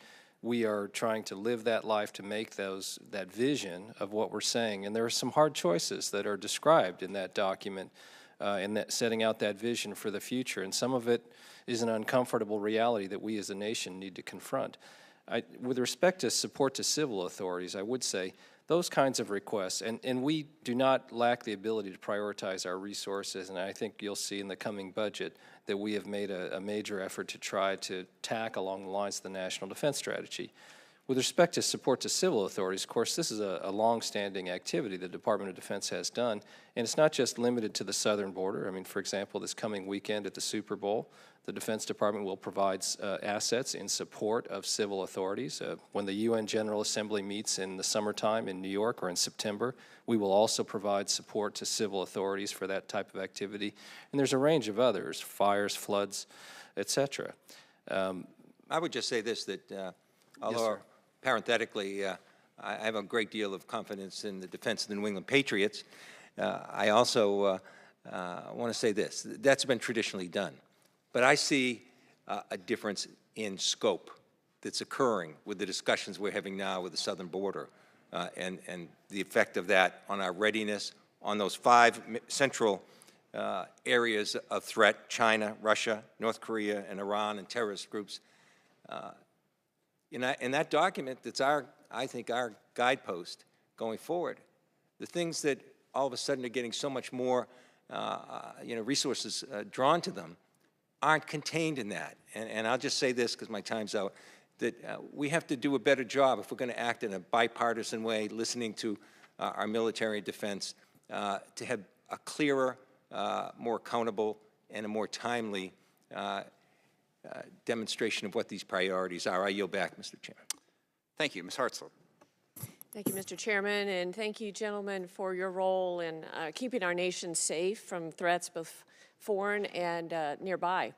And Admiral, you said that it's not a war zone down there. I would just like to pause a little bit on that, because I had an opportunity to go in October to the border, and I came away with the impression that we are at war, and it's with the drug cartels. As I spent time with the Border Patrol agents, and we could actually see the scouts on the other side of the border, and they talked about how we're outmanned and outfunded in many ways, and how they're taking advantage of so many people in this process, and people are dying. Last year we lost 72,000 people to drug overdoses. 72,000. That's more people than died in the entirety of the Vietnam War. And so we have a mission to protect people's lives, including to counter the drug crisis. And the drugs are flowing across our border. Our agents are doing a wonderful job. They're finding a lot of drugs, and that's what people talk about. Oh, we're finding drugs at the port of entry. And I champion that. But I also know there's a lot of drugs that are making it across that we're not catching. And they're ending up in Missouri. And they're ending up in my families that I've talked to their parents whose child has died of a heroin overdose. That is why we have got to counter this. Missouri National Guard was deployed there last summer. They did an amazing job. They had 2 UH-72 crews. During the 6 months they were there, they had 470 apprehensions, and they got 1,986 pounds of marijuana that was seized. I thank God for what they are doing, that didn't end up in our country. But they're doing an amazing job, and Congress has actually given the DOD the ability to provide military support to law enforcement agencies specifically for countering the counter-drug purposes. Section 284 of Title 10 of the United States Code authorizes the DOD to provide support to counter-drug activities to control the transnational organized crime. The law clearly identifies various activities that DOD is authorized to conduct, including the construction of road and construction of fences, light installation among smuggling corridors, aerial and ground reconnaissance, transportation. So I guess 2 questions I'd like to focus on. How long has the Department of Defense been providing support to counter-drug operations at the border? And can you please provide specific examples of how DOD is carrying out the authorities authorized by Congress? Congresswoman, we have at the department provided support to counter-drug missions at the Department of Homeland Security and indeed other civilian agencies for a very long time, for decades. That support continues. As you correctly point out, Section 284 of Title 10 does provide the Secretary of Defense the authority in performance of that counter-drug mission, such as blocking drug smuggling corridors, to erect barriers, fencing, provide road construction, things of that nature to aid in that counter-narcotics mission. So you're saying that Congress has authorized the Department of Defense to build a fence to counter drugs? That is already law? Yes, that's right. If it meets that criteria in Section 284, yes, ma'am. Okay. How many miles of fence have been built to date under this authority? I'll have to take for the record the specific amount of fencing built under that authority. Now, of course, there's 654 miles of barrier at the southern border today. Right. And I think that it's very clear we have already given them the authority to do this, and we do have a very critical mission to keep people safe and to make sure that people don't die as a result of these transnational drug cartel activity. And currently, they are. So it's imperative for us to find a solution. And I'm very hopeful that in the next 3 weeks, we'll come together in a bipartisan fashion to address the security issue as well as the humanitarian issue that Ranking Member Thornberry mentioned, because we have a 42% increase in the number of family units, and we have 60,000 unaccompanied children that were caught last year. 60,000. I'm a former teacher and a mom. This is a humanitarian crisis. We had 2 children die. As long as there's this incentive with an open border, the drug cartels are going to continue to take advantage of women and children, and people are going to die. So thank you for what you're doing. I yield back. Hi, thank you, Mr. Chairman. Thank you so much. Good morning, Secretary Rood, and good morning, Admiral Gilday. I wanted to build off of a question that the chairman asked earlier about the process of review for the DHS request. Now, when we're dealing with crises and emergencies, our nation has a process put in place with the National Security Council, convening our national security agencies to be able to discuss and evaluate those considerations and how we respond to these types of emergencies. I worked at the National Security Council through a number of different crises and emergencies, and I saw how that collective process was important. It was something that strengthened our response, making sure that we're getting interagency buy-in and equities to consider these different efforts. So I wanted to ask, with the decision last October with the deployment of active duty in response to the crisis that you were talking about, what interagency process, what national security process at the NSC was conducted? Was there NSC meetings? Were there principal meetings, deputy meetings that were pushing for that decision, reviewing the DHS process, and informing the DOD's response to this? Congressman, there were a series of meetings that were convened by the White House to review and coordinate the roles of different departments and agencies that included the National Security Council, as you mentioned.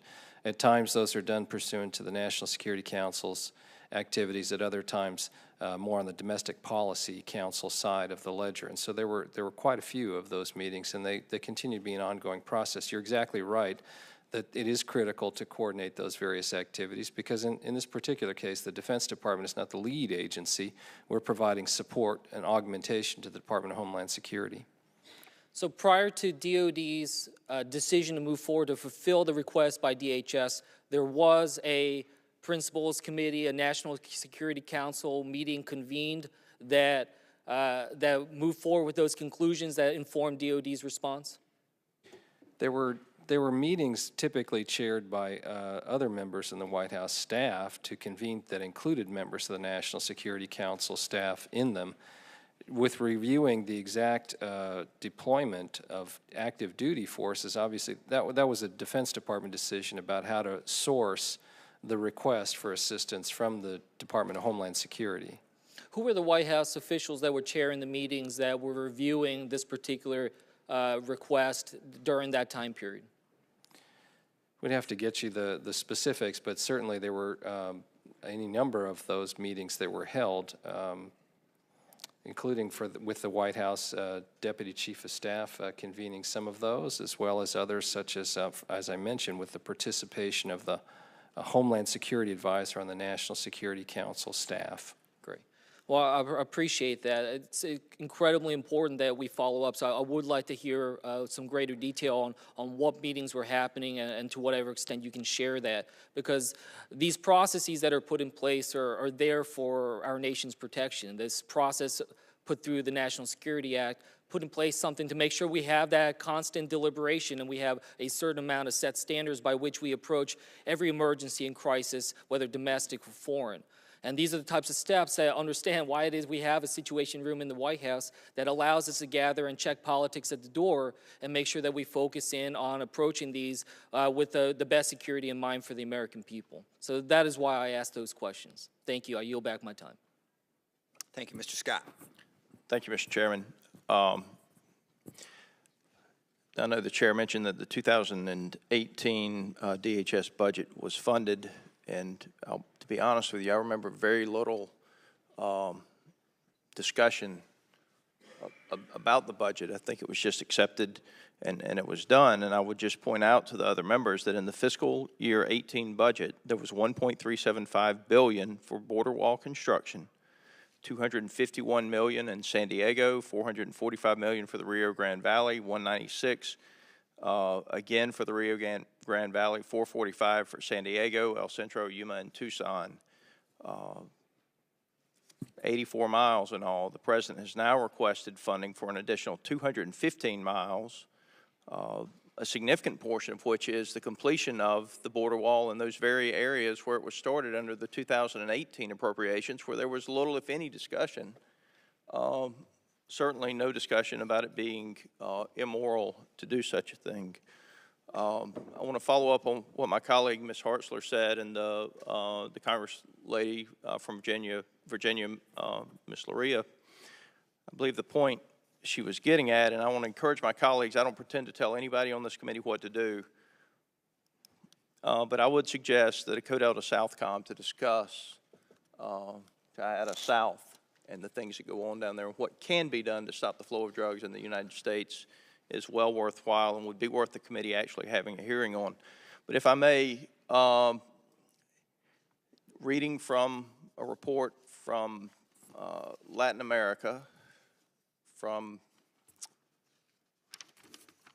forgive me, I don't have the name who did this. As of 2016, 43 of the 50 most homicidal cities in the planet were located in Latin America. Is that consistent with your beliefs, gentlemen? Sir, I confess I am not familiar with the particular statistics you're citing, but obviously there are a number of cities in Latin America that do experience a high rate of homicides. At least 17 of the top 20 countries in the world with regard to homicide rates are located in Central America.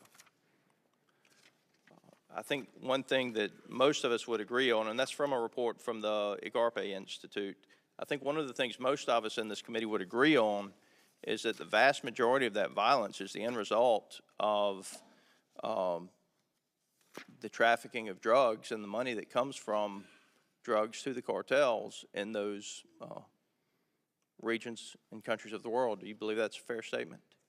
Yes, sir. Admiral, with regard to Southcom and JIDA South, if you talk to any of the leadership down there, they will tell you that on a regular basis that they know where the drugs are. We knew exactly where they were at some point in the event but didn't have the assets to go after them. Is that a fair statement from what you hear from your colleagues? Admiral Ted? Yes, sir. Southcom is never satisfied with the amount of resources they have for the enormous responsibility they have with respect to counter-narcotics. So since September the 11th, my understanding, and certainly numbers vary a little bit, but somewhere around 10,000 Americans have lost their lives, civilian and military, in what we call the global war on terror. Is that pretty close to an accurate number? 3,000 September 11th. I think that's about right, sir. We lose 5,000 Americans every month to drug overdoses, more so today than just a few years ago. It's growing, quite honestly, exponentially. It's baffling to me that we give Southcom the leftovers when these acts of terrorism in our backyard are coming from the Western Hemisphere. They're in the Western Hemisphere. We spend virtually nothing on Southcom. JIDA South, $435.5 million, less than 1.5% of the U.S. counter-narcotics budget. It resulted in greater than 76% of the interdictions of drugs coming into the United States. Mr. Chairman, my time is about to expire, but I do hope that the committee will pursue the funding of Southcom and JIDA South and the role that they play in the war on drugs coming into this country and what our help through that means can do with regard to bringing stability in Central and South America. Thank you, Mr. Scott. I think it's very important. I will point out we are going to have the Southcom commander testify in our normal hearing as we get ready for our budget. I think that's enormously important as we look at those needs. And we'll point out we do spend a lot of money in this country on combating drugs coming into this country, prosecuting those who distribute them. I would suggest that there are a couple other areas if we're dealing with the drug problem. Number one, it is much more of a demand problem than it is a supply problem. We have spent a lot of money trying to cut it off. We've sent a lot of people to jail. We have to figure out how to get Americans to stop demanding so many drugs, and a huge part of that is making treatment available. I know in my own state there are people who want treatment for various drug addictions who cannot get it because they either don't have, that there aren't simply any beds, any people available to provide it, or they don't have the health care dollars to pay for it. And if you ask any expert who studied the drug problem, which is more important to stopping it, supply or demand, every single one of them will say demand. As long as there's the unbelievable demand for drugs, they will find some way to get in here, no matter how many people we arrest, no matter how many walls we build. We got to do it. I don't disagree with that, and we have. But let's understand the totality of the problem and also the finite resources that we've talked about earlier. Mr. Cisneros, you're recognized for 5 minutes. Thank you, Mr. Chairman. Thank you, Mr. Secretary. Thank you, Admiral, for being here today. I'll keep my questions short and brief, but we know DHS requested DOD to improve 37 miles of the Berry Goldwater Range, 37 miles of barrier fencing there. At an estimated cost of $450 million. We also know that Navy took $7.5 million out of its operational and maintenance budget in order to start that. We also know, as previously was stated, that construction, the military backlog of construction, there's a backlog of military construction. So my question is, what maintenance had to be deferred or delayed? are canceled because of that transfer of maintenance money to this barrier wall. And going forward, what construction is going to have to be canceled, or future maintenance is going to have to be delayed or canceled because of the money going to improve this 37 miles of barrier wall. Congressman, as you point out, along the Barry Goldwater range, which is an active bombing range, there was a request from the Department of Homeland Security to examine a larger barrier there. We have not performed military construction funds for that. The Navy, as you point out, used $7.5 million to conduct planning in the event that a decision is made to erect such a barrier, but that decision to use construction funds has not yet occurred. Now, that came from the operations and maintenance accounts, and those are broad accounts in which we draw from to support the operations of the Defense Department, sir. Yeah, but being a former Navy supply officer, I know how hard commands fight for that money, and they want that money, and I know how devastating it could be when that money's taken away, and that I'm sure a commanding officer could have used that money that he's saying that now my readiness has been delayed because it's been taken away. But, I mean, do we have a list of any deferred or canceled maintenance that had to be stopped because this money has been transferred? Congressman, I'll have to take that for the record and see if there are any specific lists that we could provide. Okay. And secondly, I know we talked about the military construction, and if the president enacts his powers in order to declare an emergency, and where that money would come from. And I know you can't answer a hypothetical question, or you don't want to answer a hypothetical question, but will you commit to providing a list to the committee in the event that authority by the president is triggered, including the specific impact on military readiness and the requirements of each project that is identified for cancellation or deferral if the president, in fact, does declare an emergency in order to build his wall? Congressman, again, the president has not made such a declaration at this point, and then depending on which part of the law that he would authorize DOD to act pursuant to, then that would guide us down another path that we would have to meet the requirements of that law. So it may not involve military construction, depending on should the president invoke such authority, and then what authority he should cite in that declaration. And so it'd be premature, since we don't possess such a list at this point, to provide that to you. I understand, but what I'm asking simply in this situation is, if that a situation does occur, will you provide a list to this committee telling us what construction is being canceled? We would certainly operate in accordance with the law. I think here we are not yet at the stage where we would reach such a question, sir. And so we would obviously keep the committee informed about our activities, but consistent with the requirements in whichever applicable law was conducted. And depending on which authority the president cited, there are different requirements that apply, as you're aware, I'm sure. I defer my time back. Thank you. Mr. Brooks. Thank you, Mr. Chairman. 9/11, as we all know, resulted in the deaths of roughly 3,000 Americans in New York, Pennsylvania, and Virginia, in the Washington, D.C. area. And the net effect of the loss of those 3,000 lives was to invade Iraq and Afghanistan at a cost of trillions of dollars, and many thousands of lost lives by military personnel and civilian support personnel. In contrast, illegal aliens cause roughly 2,000 homicides on American soil per year. At least over 2,000 illegal aliens were apprehended by federal law enforcement officers in fiscal year 2018 for homicides.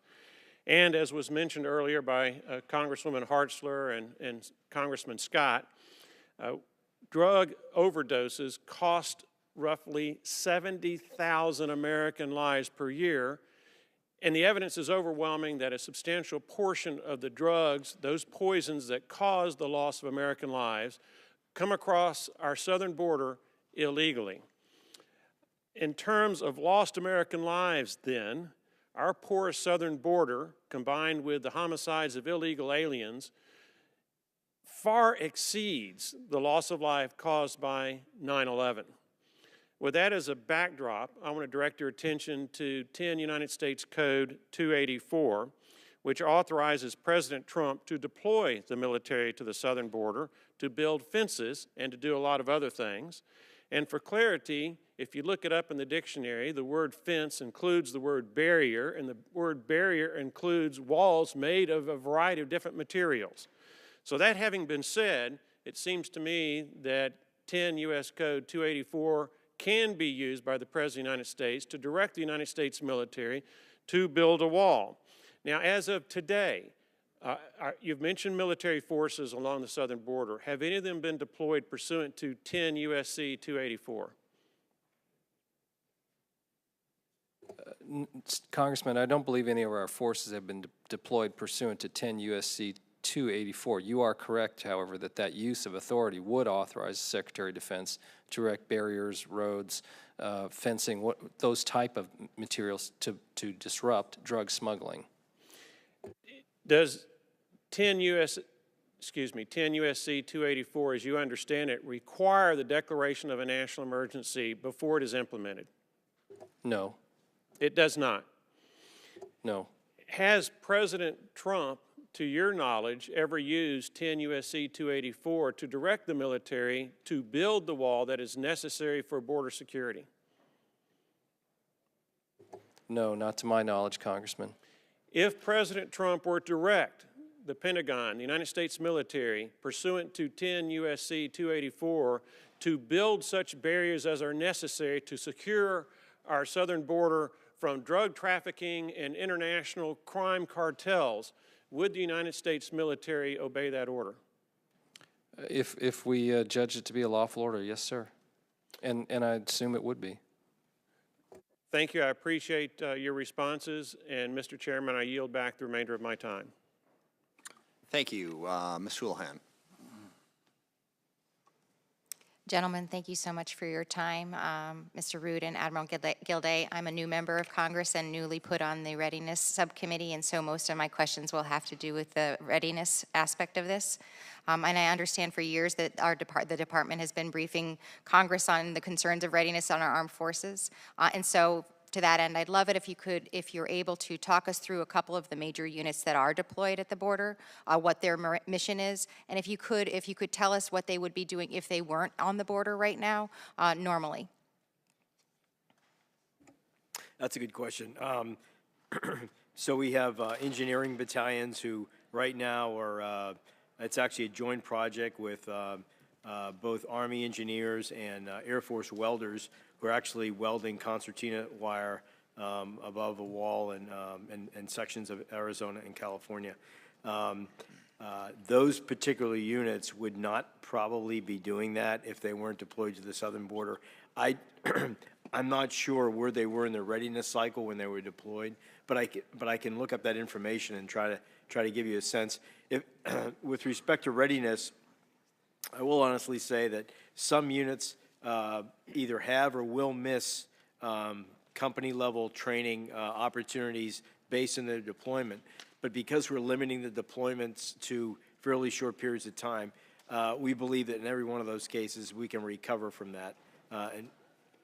So if it would be all right to ask for the record, if we could have a list of all of the units that are deployed and also their DERS reports from before and after the deployment, so that we could understand from a quantitative perspective how the readiness has been affected, if it has been positively or negatively. My second question is for either of you all, and I understand in reading your preparation material that in some cases, small portions, and in some cases, individuals are being deployed from their units, separate from their units. And we know that units have a finite period at home to train for their next deployment.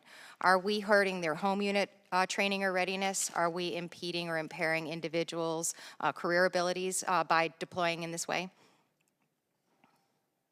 I don't think it's a significant impact based on the short duration of time that we are deploying them. We have tried to, whenever possible, deploy our personnel as units instead of deploying them individually, because that's how they were trained and certified, and so we're trying to maintain that construct so we get the most out of that deployment forward down to the border. There is a cost with respect to dwell time, and we do deploy them. We have to recover that, and so there's no way around that. But again, we have tried to minimize the time away to minimize that recovery. So it definitely is clear in the preparation materials that I read that there were some individuals and very small groups of people that have been deployed. And so I would like to know if there's any way of capturing the impact of that you could report back to us from a quantitative perspective. The next question that I have is for Mr. Rood, which has to do with Title 10 and Section 276, which states that the Secretary of Defense should prescribe regulations to ensure that the provision of any support to law enforcement does not adversely affect the military preparedness of the United States. Are you aware of any directives or policy statements put forth by the Department to ensure that any readiness impacts of this border deployment has been mitigated? The deployments that have done to the border area, of course, are all consistent with our domestic authorities and are not in, DOD personnel deployed there are not engaged in law enforcement activities. The Secretary does gauge their impact on readiness, and as mentioned, we track that through a regular reporting system, and depending on the units, in some cases readiness is increased, in other cases it's declined, and that varies over the course of a deployment. So I'm not certain if I heard a yes or no answer to the question. I guess I was asking if there were any directives of policy statements put forth by the department, and I didn't know if I actually heard a yes or no on that. Could I ask you to clarify? You're asking for a directive that changes the present policy on I'm looking usage? for how the directives are being implemented specifically. Perhaps I could take that for the record. I'm not aware of any change from our past So practice it with sounds respect like to that's a no, I guess, is the answer. I'll confess, I'm not sure I properly understand your question. I'm sure it's my issue, Not a problem. Not a problem. I yield the rest of my time, and thank you, sir. Thank you, Mr. Chairman. At this hearing today, we've heard comments that have already established that the current U.S. military presence on the southern border is indeed similar in size and scope to the DoD's support to border protection and security over the previous two administrations. And I understand that DoD pays the bill to support DHS through use of operation and maintenance and personnel funds, usually to the tune of about $100 million per year. My question, and this will build upon some of the previous questions, is what, if any, readiness functions go unfunded or unexecuted because of the additional cost to support missions like Operation Guardian Support and Operation Faithful Patriot? I know in the previous response you touched upon the cost because of dwell time. Can you go further in depth on the dwell time issue, but any other readiness impacts? So in terms of monetary costs, in terms of what we've had to reprogram in order to, conduct an out-of-cycle deployment, I'll have to get back to you on what the trades were in order to make that happen. So we didn't do something. We're not going to do something based on that deployment, but I'll have to go back and take a look at that in order to give you a more concise answer. Okay, I think that is really important that we get that information. Building upon that, and this was also touched upon previously, but I'd like more specifics. Can you describe what the training value is to active duty Army and Marine Corps units deployed to the southern border? And are we ensuring that the right types of units perform the right types of duties to enhance their training and readiness? I think that we have done an excellent job at matching specific skill sets and units that have been trained in those mission areas that we're matching them to along the border. And can you give me an example of that? I think a really good example are military police. And so we're using them in a mission to protect CBP should those ports of entry get overrun. They are the absolute perfect unit to perform that function. I mentioned earlier they've received great training value from the training vignettes that they've done with CBP in preparation for that mission. And my last question is, since the October 2018 request, how specifically have border points been hardened during the initial deployment of active duty personnel? And what specifically does that hardening involve, and which specific points were indeed hardened? Congresswoman, there were 22 points of entry along the 4 southern states that were in the 9 sectors that CBP breaks that mission into. And at those barriers, at those areas, Around the points of entry, 70 miles of concertina wire was placed atop existing barrier. In other cases, depending on the location, to control vehicle traffic, there was a request for jersey barriers or other vehicle shaping barriers. And then in other cases, to harden the specific location, construction was performed to create barriers and place shipping containers, things of that nature. It varied depending on which point of entry and how the hardening was done. Thank you very much. I yield back. Thank you, Mr. Crow. Thank you, Secretary Rood, Admiral Gilday. We appreciate you being here today. I've been struggling to try to piece together a chronology of the decision to send the active duty troops to the border. As many of my colleagues have pointed out, there's a long history of National Guard and Reserve cooperation and support. But what distinguishes this is the use of active duty and the number of active duty troops. And I'm also very concerned always with operational need driving the use of active duty forces as opposed to politics. So could you help me answer a simple question? Who originated the idea to send active duty soldiers to the border? Did that idea come out of the White House or did it come out of the Department of Homeland Security? Neither, sir. When the request is received for assistance by the Department of Homeland Security is the mission holder, and they provide a request for assistance where they are unable to meet their needs to the Defense Department. The Defense Department then looks at those needs, whatever the request is, and tries to identify from the total force the best way to source the mission need.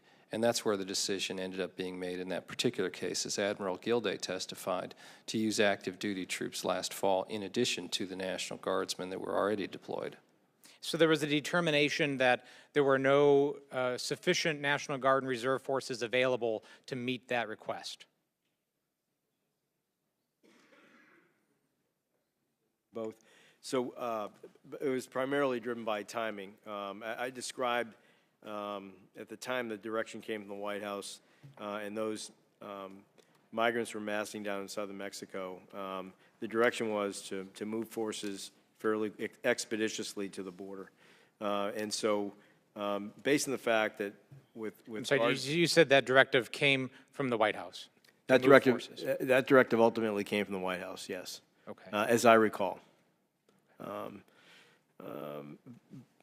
So that direction for us to deploy, not necessarily to use active duty forces, that was a decision made inside the department. Okay. The second question relates to just the living conditions for our troops on the border. There were reports late last year of our soldiers in tents without running water. Can you please explain for me what the living conditions for those soldiers look like right now? My understanding is that the living conditions are pretty good for deployed units that are living in tents. I haven't heard any reports, sir, of lack of running water or any facilities that they require. How many soldiers are living in tents right now? So I have to get back to you with an exact count. Based on the mission and the location, we probably have some people in hotels, particularly as we move to this, as we transition to the missions between the POEs, out in the middle of the desert in some cases. Okay. So I'll have to get back to you with specifics. Admiral, you said earlier that barriers are ineffective unless you are also surveilling them. One of the requests from DHS is to build an additional 150 miles of concertina wire by March of this year. Is it your understanding that that 150 miles will also be surveilled mileage? It is not. I don't know what CBP's plan is along that section of concertina wired wall that we're helping out with. I don't know what their long-term plan is. So by your definition that a barrier has to be surveilled to be effective, then would some of that mileage potentially be ineffective? I'm not sure if there is. Sir, we received the request for assistance again from the Customs and Border Patrol, but it is our understanding they do have a surveillance plan along these barriers. In some cases, it's to go in addition to existing infrastructure that's there, sir. Well, I understand that, but I would like some clarification on whether or not the resources that are being used by the Department of Defense are effectively being used. And if there is not coordination between DHS and DOD to make sure that's happening, we definitely need to make sure that it is. There is close coordination, and part of the recent request for assistance from the Department of Homeland Security is about mobile surveillance assets to provide additional capability to detect and monitor movements and activities at the border. Okay. Thank you. I yield back.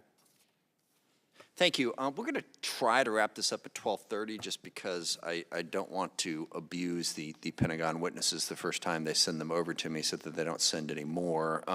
It may slip a little bit past that, but if we could move as quickly as possible through the rest here, that'd be great. Mr. Gates. Thank you, Mr. Chairman, and note taken. Okay. Admiral Gilday, as you're aware, one of the cost drivers for military construction is the changing classification of the mission, where the mission itself is not changing, but perhaps it goes from, TS to TSSCI or to some different security classification. In a world, and I know this hasn't happened yet, but in a world in which MILCON dollars were used for a barrier at the southern border, would we expect those missions perhaps to be reevaluated in terms of their classification, or would we expect those construction projects to sort of goose to the top of the list in a reprioritization?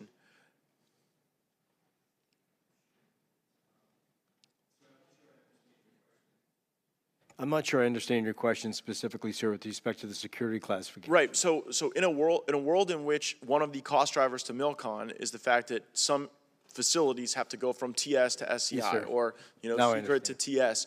Like, walk us through what happens to those types of projects in a world in which resources were not available for that type of construction. Sir, I would be speculating. I have not been involved with any of the initial work that's gone on to take a look at what those metrics might be, but I will get back to you with a better answer. Yeah, my request would be, like, in a world in which that were to happen, that we look at those specific types of MILCON projects and really determine the impact on them. And Mr. Chairman, heeding your advice, I'd like to yield my remaining time to my colleague from Florida, Mr. Walls. Thank you very much. Enormously helpful. I appreciate it. Actually, go ahead. Thank you, Mr. Chairman. As an Pentagon alum, been on the other side of there, thank you for coming. So broadly speaking, I think we all agree that the Pentagon has been providing this support for many decades. Is there an effort to get to the point where the Pentagon's not providing the supports, or is there, if we looked at the DHS appropriation and looked at what you're being requested, is that roughly match, or is there some reason that the National Guard Bureau in particular wants to or needs to or provides training and readiness value of continuing to provide this support? Or have we all just become very comfortable with this kind of steady state? Sir, I would say the Department of Homeland Security, Customs, and Border Patrol, they obviously deploy a larger number of agents, a larger number of resources to the border. DOD's role is to augment them. Now, as situations arise, and they have varied over the years, but there has been a steady stream for decades where the Defense Department has provided that support. Sometimes the nature is adjusted over time, but it's been there. Contingencies aside, or spikes, but just a trend line. And it's really a resourcing issue outside the Defense Department. DHS's resources have increased. Yes, sir. Right, and the chairman noted that the apprehensions have decreased. Are you seeing, bottom line, are you seeing an increase or decrease in requests over time, over, say, the last several years, aside from the recent caravan coming from DHS? In the last year, we have seen an uptick, if you will, in the requests due to the increased activities and the flow. And again, I mean, the volume is instructive. Last year, over 500,000 apprehensions by our law enforcement authorities. A larger number of people entered the country and were not apprehended. Last 2 years alone, a larger number than the population of Washington, D.C. have been apprehended, or a city the size of San Francisco, right, apprehensions in 2 years. On the active duty side, I'd like to echo Ms. Stefanik, my colleague, and I'd be very interested in what are the active duty troops not doing? I mean, what was the opportunity cost? Did they miss training rotations? Are they in the lineup for deployment? the effect on dwell time, just understanding better that cost. And then finally, I'd like to echo Mr. Scott in the importance of JIATF South. Secretary of Navy Spencer has indicated that ships are critical to the deterrent of drugs coming across our waterways. Admiral Kidd indicated we're only stemming about a quarter of what we're detecting, 1/4. Is there any reconsideration for the Navy providing more assets to Southcom, particularly LCS, which would be uniquely suited for that mission? Sir, it's not a Navy call. And so I go back to the National Defense Strategy, and as unpopular as it is a ruthless prioritization. And I don't think that anybody in uniform disagrees at the severity of the drug problem. But the gentleman's time has expired. So, okay, fair enough. Good there, Ms. Slotkin. Hey, gentlemen, thank you for doing this. I have been in your seat, and I know it's getting on in time here, so thank you for sticking with us. As someone who's at the Pentagon, who was married to a 30-year Army veteran and has a stepdaughter on active duty right now, I am extremely concerned that we preserve the perception and reality that the U.S. military is apolitical. So the three concerns I have, or the three questions I have, are one, about the timing of the decision to deploy, which is hard to feel wasn't political given how close it was to the midterms. Number two, the choice to put active duty folks down there instead of Guard, which I absolutely agree has been done for a long time by many administrations. And then three, the missions that those active duty folks are pursuing and any bleed over into law enforcement activities, which of course goes back to the very founding of our state. So on the choice to deploy, on the timing, in answer to Mr. Crow's question, you said it was a directive from the White House. Is that correct? In the form of a memo? As best as I can recall, not specific that active duty be deployed, but that the U.S. military respond. And accompanying that is, of course, a formal request for assistance from the Department of Homeland Security. Of course. Was there anyone, civilian or military, at the 3-star rank or above who disagreed or pushed back on the request and the timing of the request? To your knowledge, I might just obviously that you would be aware of. There were certainly discussions about making best military advice on how we should respond. Was there any formal dissent, any transmissions back to the White House with the dissent of anyone, civilian or military, above at 3-star or above that you're tracking? No. Okay. On the choice of active duty, so I heard your reply, I think, to Representative Luria, that it was really available forces at that time, in having to get to the border very quickly. Is there any other factors that went into the decision to use active duty over Guard besides speed, for the record? Intelligence reporting, obviously we're in an unclassified setting. Any other factors on record that led to the decision to use active duty? I think other factors were capacity, the right skill sets, readiness impacts were considered, and timing was key. Was there ever a consideration of, we've now seen stories come out of some, I think, misstated talking points about the terrorist threat emanating out of the caravans, out of the number of terrorists that were coming across the border in that area. Was there a threat assessment in any way that led to the choice to use active duty over Guard? No, there was no connection. Okay. And then the missions, just obviously we all know that the U.S. military cannot perform law enforcement activities inside the United States. I'm sure we all believe that that's important. I understand that there was a memo that was sent over by then Chief of Staff Kelly, indicating that, in agreement with the law as it stands, no law enforcement activities were to take place unless otherwise directed by the President of the United States. Has the President of the United States directed the Department of Defense in any way to use those forces in law enforcement roles? No. No. Okay. Thanks, gentlemen. I yield the rest of my time. Thank you, Mr. Bacon. Thank you, Chairman, and I want to thank both of you for coming in. I thank you for your leadership and your service in securing our country. We have serious vulnerabilities on our southern border, and American citizens are are suffering a devastating impact. We've talked about drugs today, human trafficking, some of the criminals that get through that victimize innocent Americans, Sunni extremism, we can go on. And I think Ms. Hartzler raised just a huge impact. 72,000 Americans this year will suffer or die of an overdose. And much of those drugs are coming over from our southern border. So I just want to make the statement that Republicans and Democrats must sit together, negotiate, and solve this problem in good faith. Americans demand it, and we can do better. Undersecretary Rude, I just want to clarify a couple of your key points from our constituents back in the Nebraska 2nd District. And what I want to just clarify some key points to make sure that I have it right. Is the current deployment consistent with past precedent of Republican and Democratic administrations? Yes.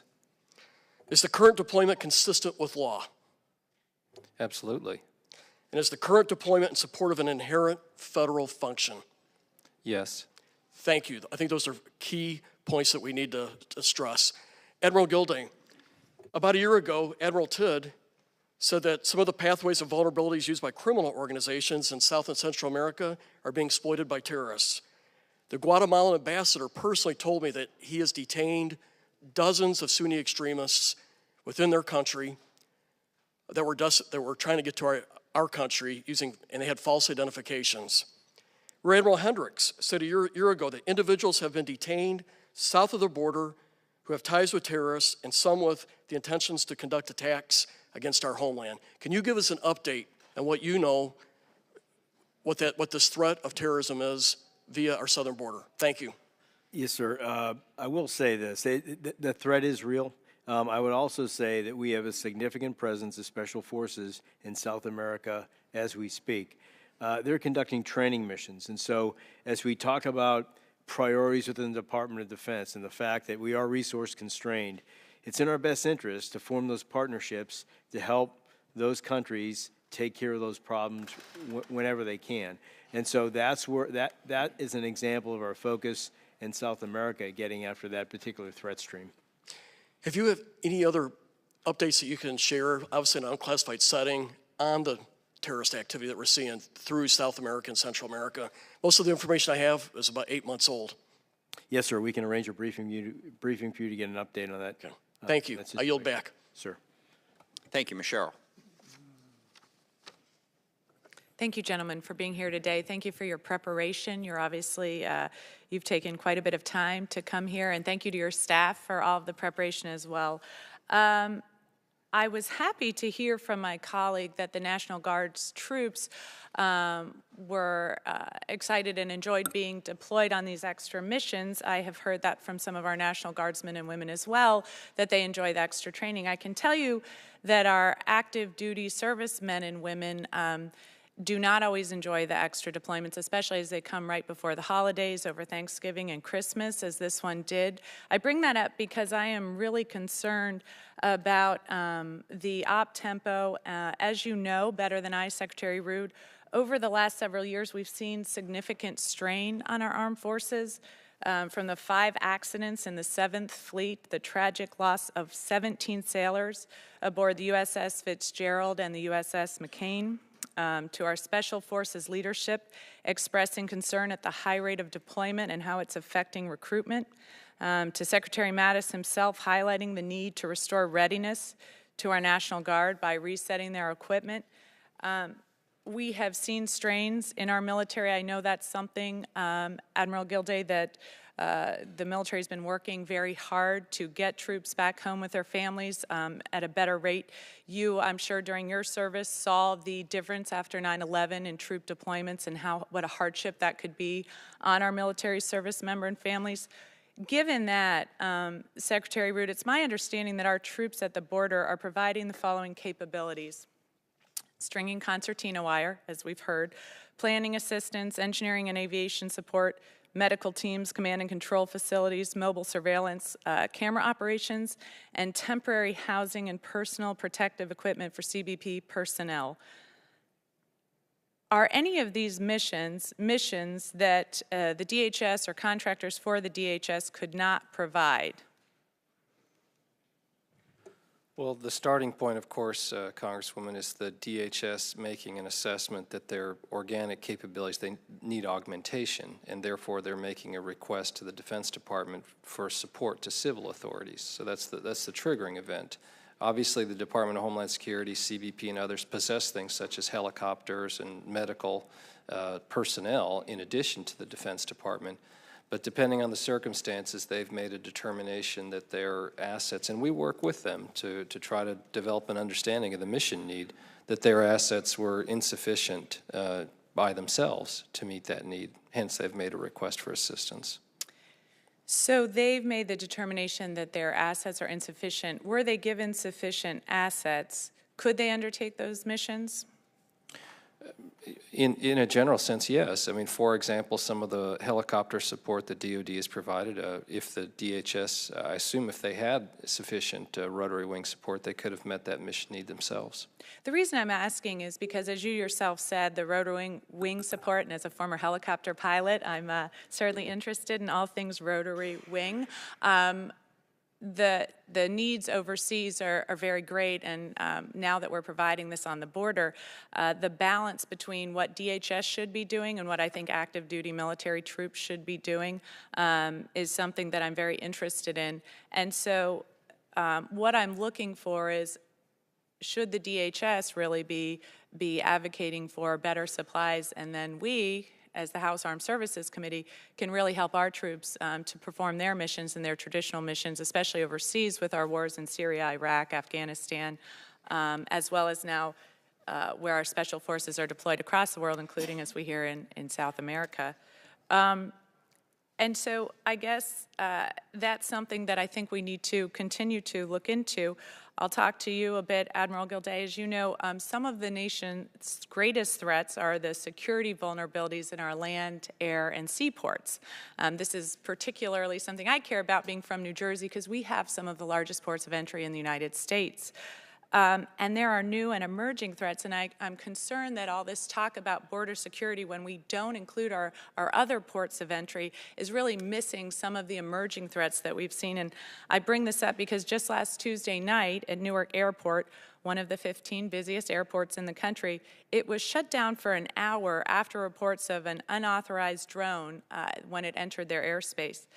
This delay cost our economy $65 million and disrupted many people's lives. So given that, I wonder, Admiral— I'm sorry, your time has expired, so whatever you want to know is going to have to be for the record. I will come back to that. Thank you very much, and thank you for your time today. Okay. And at the end of this hearing, there will be an opportunity. Everyone here will have an opportunity to submit questions and statements for the record. Mr. Banks. Thank you, Mr. Chairman.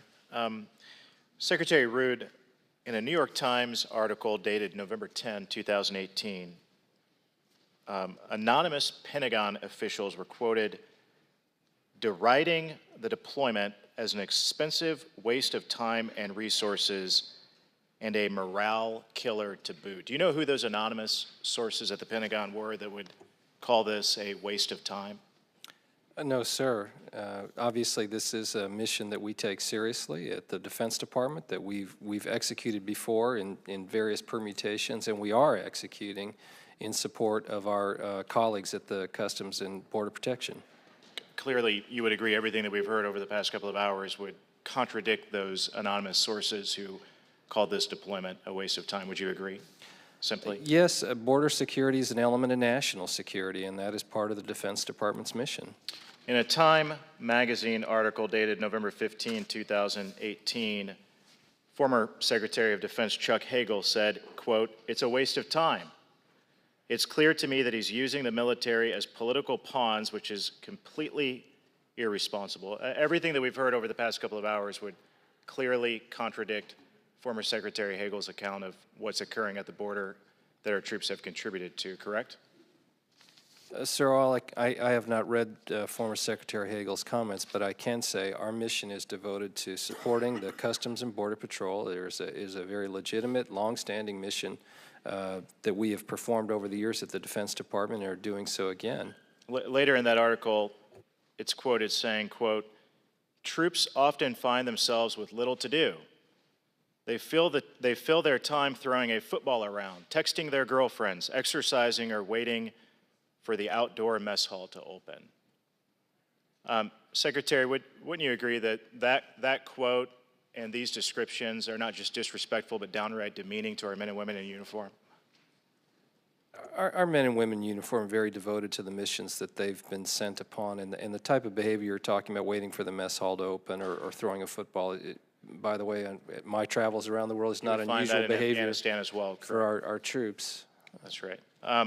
Admiral, I wonder if you can, in your opening statement, you talked some about the surveillance mission. I wonder if you can, we haven't talked a whole lot about that today, but can you describe or give us anecdotes of what is involved with that mission and how our troops have contributed to that? So we're just transitioning now from our missions at the ports of entry to this surveillance mission between the ports of entry. We have an ongoing pilot program right now with the Marine Corps, with the Special MAGTF 7 out of Camp Pendleton, is actually working with CBP. One of the things we're trying to do is get our arms around the exact requirement with respect to manpower. And so the systems are a little bit different than the systems that we have in the Marine Corps or in the Navy or in the Army. And so we are, there'll be a training period, but essentially they're trucks and vans that have a surveillance camera suite. And we are, the mission is to conduct surveillance, detection and monitoring between the POEs so that we can then cue CBP to come in and make and detain the people. Fairly simple mission, but again, you know, you go back to the effectiveness of a barrier or any type of wall isn't effective without surveillance. So we owe you a report out on whether or not on the effectiveness of this operation.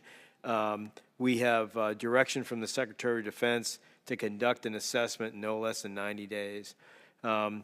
Sir, if I could just add, a moment ago you talked about, you know, throwing around footballs, and we have tried really hard not to waste people's time down at the border. So there have been occasions when we haven't gotten it right with respect to numbers, and maybe we had excess capacity, but we have brought those people back when we realize that we have made a mistake, and we're not trying just to have a photo op down there with people on the border. I appreciate that. After hearing your testimony and your answers over the past couple of hours, it's clear to me more than ever that our troops have played a valuable role at the border, and we appreciate your testimony today. With that, I yield back.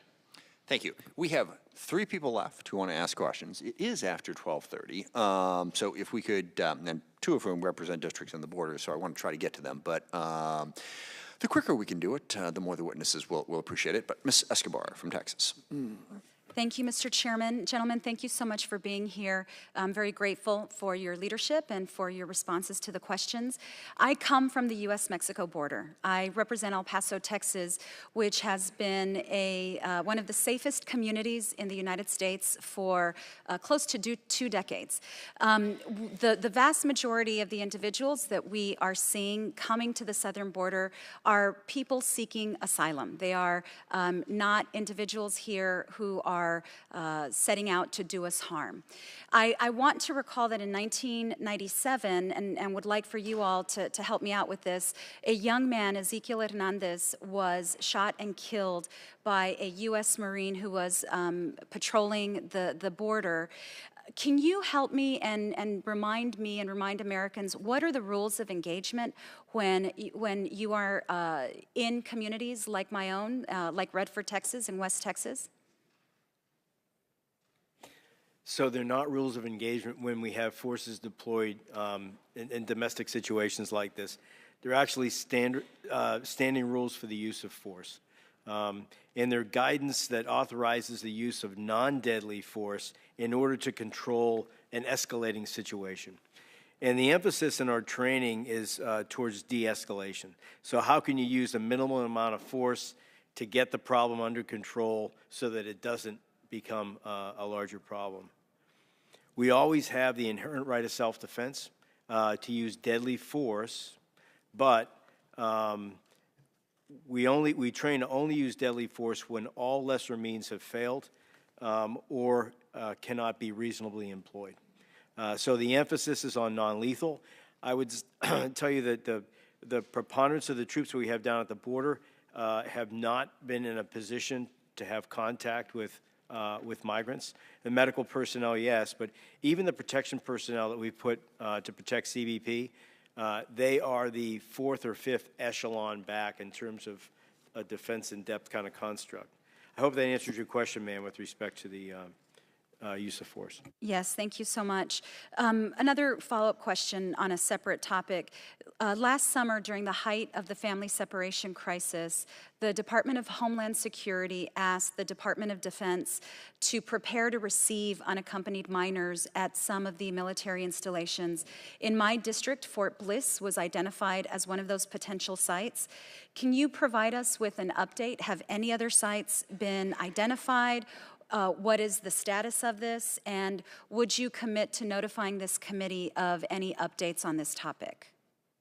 Congresswoman, I would say, as you correctly pointed out last year, the Department of Homeland, HHS, Health and Human Services, had made requests of the Defense Department for supplementary housing for unaccompanied alien children. There was a separate request from the Department of Homeland Security for housing of families of migrants. In both cases, the Defense Department reviewed our available facilities, and they were both for facilities or land for temporary facilities to be erected. And we provided a favorable response to both the Department of HHS and DHS. Those departments chose not to take advantage of those availabilities, and they still haven't to this period of time. And so at present, we don't have something ongoing or a search for other locations that we would notify the committee of. In the future, if that does come up again, are you committed to notifying this committee? We would certainly keep in contact with you on that, yes. Okay. Thank you. I yield. Thank you, Mr. Chairman, and thank you all for staying and being here with us. Appreciate it. I wanted to go back just very, very quickly. When do you think we might have some information regarding the opportunity costs in terms of our troops and their families? Any sense of how soon that can get out? Ma'am, we'll take a look at that as soon as we get back this afternoon and get back to you. Again, I don't think it's been significant in terms of time, but we do owe you an answer on that. Okay, thank you. I want to go to the national emergency that we're talking about, and I understand, Secretary Rood, a hypothetical, if you will, but at the same time, it's not so hypothetical if we're looking perhaps into 3 weeks from now. What does that look like from the viewpoint of the military? Well, as you know, Congresswoman, the President has the authority to declare a national emergency, or the Congress, and so obviously we would await such a determination by either the Congress or the President, and depending on what authority, in this case the President, I think you're referring to, were to cite, it then triggers certain requirements depending on which statute is utilized, and so we have looked at done some prudent planning to try to determine what our legal obligations would be, that make sure we understand the correct operation of those different authorities. But at this stage, it hasn't progressed to the point that I'm aware of that the President has. What I'm wondering about is that the number of illegal crossings, clearly they're down. I mean, they're down even from George W. Bush, I believe, even half, from 1 million, somewhere's in the neighborhood of about 400,000 at this time. So it's not the number of crossings. We didn't declare a national emergency at that time. The President Bush did not do that. What is it now? Well, the numbers of crossings have fluctuated over the years. Last year, and we rely on the Department of Homeland Security for this data, there are a number of apprehensions. There's a larger number of people that come across than are apprehended, of course. And they gave us 521,000 in fiscal year 18, which is up from 415,000 the previous fiscal year. The difference is really the caravans and some of the nature of the asylum seekers. Is the nature of the asylum seekers, though, is what they need something different? So if we had more judges and more processing capability, perhaps that's really what's needed, not necessarily declaring a national emergency. So, what I'm wondering is how I translate that for my constituents. My constituents all live on the border, as does my colleague, Ms. Escobar. So how do we see that? And I think that they count on our military, I think, to define also clearly, why is this a national emergency? What do they have to do? How do they protect their children? How do they protect their families? I don't know that anybody's been, we have a national emergency for natural disasters, but I don't think in the state of California or in the country we've declared that. Other presidents have not stepped in to do that, even though the situations were different for them. So I think we owe it to people to try and explain that a little bit better than, and I think that's done. And the other thing, very quickly, and thank you again for your indulgence, the concern of border agents. Just this weekend, I happened to be talking to one of our Border Patrol agents who was sharing with me what we know is that they need more agents. And we put more money into that. We actually had, we had one contractor who did a miserable job at it, but we were doing better. But we also had a tremendous number of people who left the service. How are we going to keep up? And what role do these discussions have? I know that my constituent really felt that we've made it very difficult for people who want to be a border agent today. Not your problem, but I just think it's one that we need to recognize. If we're putting more money in, that's great, but we're not hiring the people because we're losing as many people as we're hiring. And so the attrition rate is really what's causing this problem. Thank you very much for being here. I appreciate your. Thank you, Ms. Spear. Thank you, Mr. Chairman, and thank you both for indulging us. I'm going to be as brief as possible. Let me first say that I wish my colleague on the other side of the aisle was still here. He referenced a service member as being disrespectful for commenting that it was a waste of time. I would suggest that that's the actions of a whistleblower, not someone who is being disrespectful. I spent Christmas Eve at the border serving our troops. In addition to doing that, I had 3 one-hour meetings with different groups at the border. And the colonel there said to me at the end of my time there, our mission is complete here. That was on December 24th. The service members told me about placing sea wire at the border.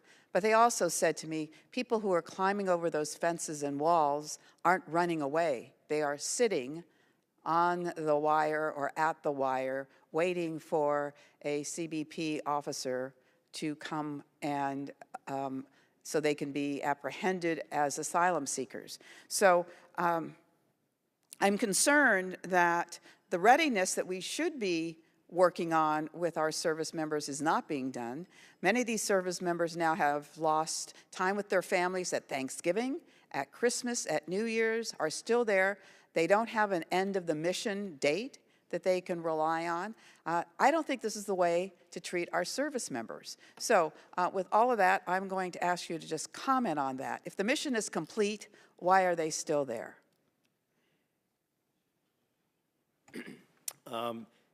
So, ma'am, at its peak, we had 5,900 troops, active duty, deployed to the border.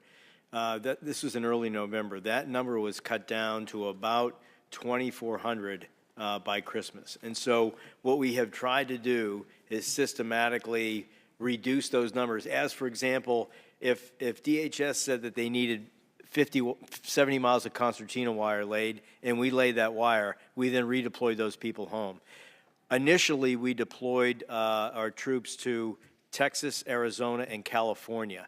When the migrant groups did not go to Texas or Arizona and they went towards San Diego, towards your home district, we reduced those numbers in those 2 states significantly, almost down to 0.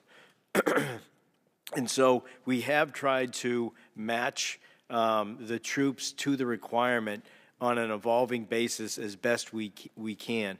I'm sorry to hear about the colonel's comment, and I'm just guessing it was perhaps the military police group that was in San Diego. What he may have been talking about, ma'am, was the fact that mission, perhaps they saw it as complete when the surge of migrants, dissipated. And it's a fair comment to make. We have tried to be responsive in reducing those numbers as quickly as we can. I'll yield back. Thank you. Before we leave, I ask unanimous consent to include into the record all member statements and extraneous material without objection so ordered. I want to very much thank our witnesses for staying with us for the entire time and the committee for their questions. Ms. Thornberry, anything? We're good? We're adjourned. Thank you.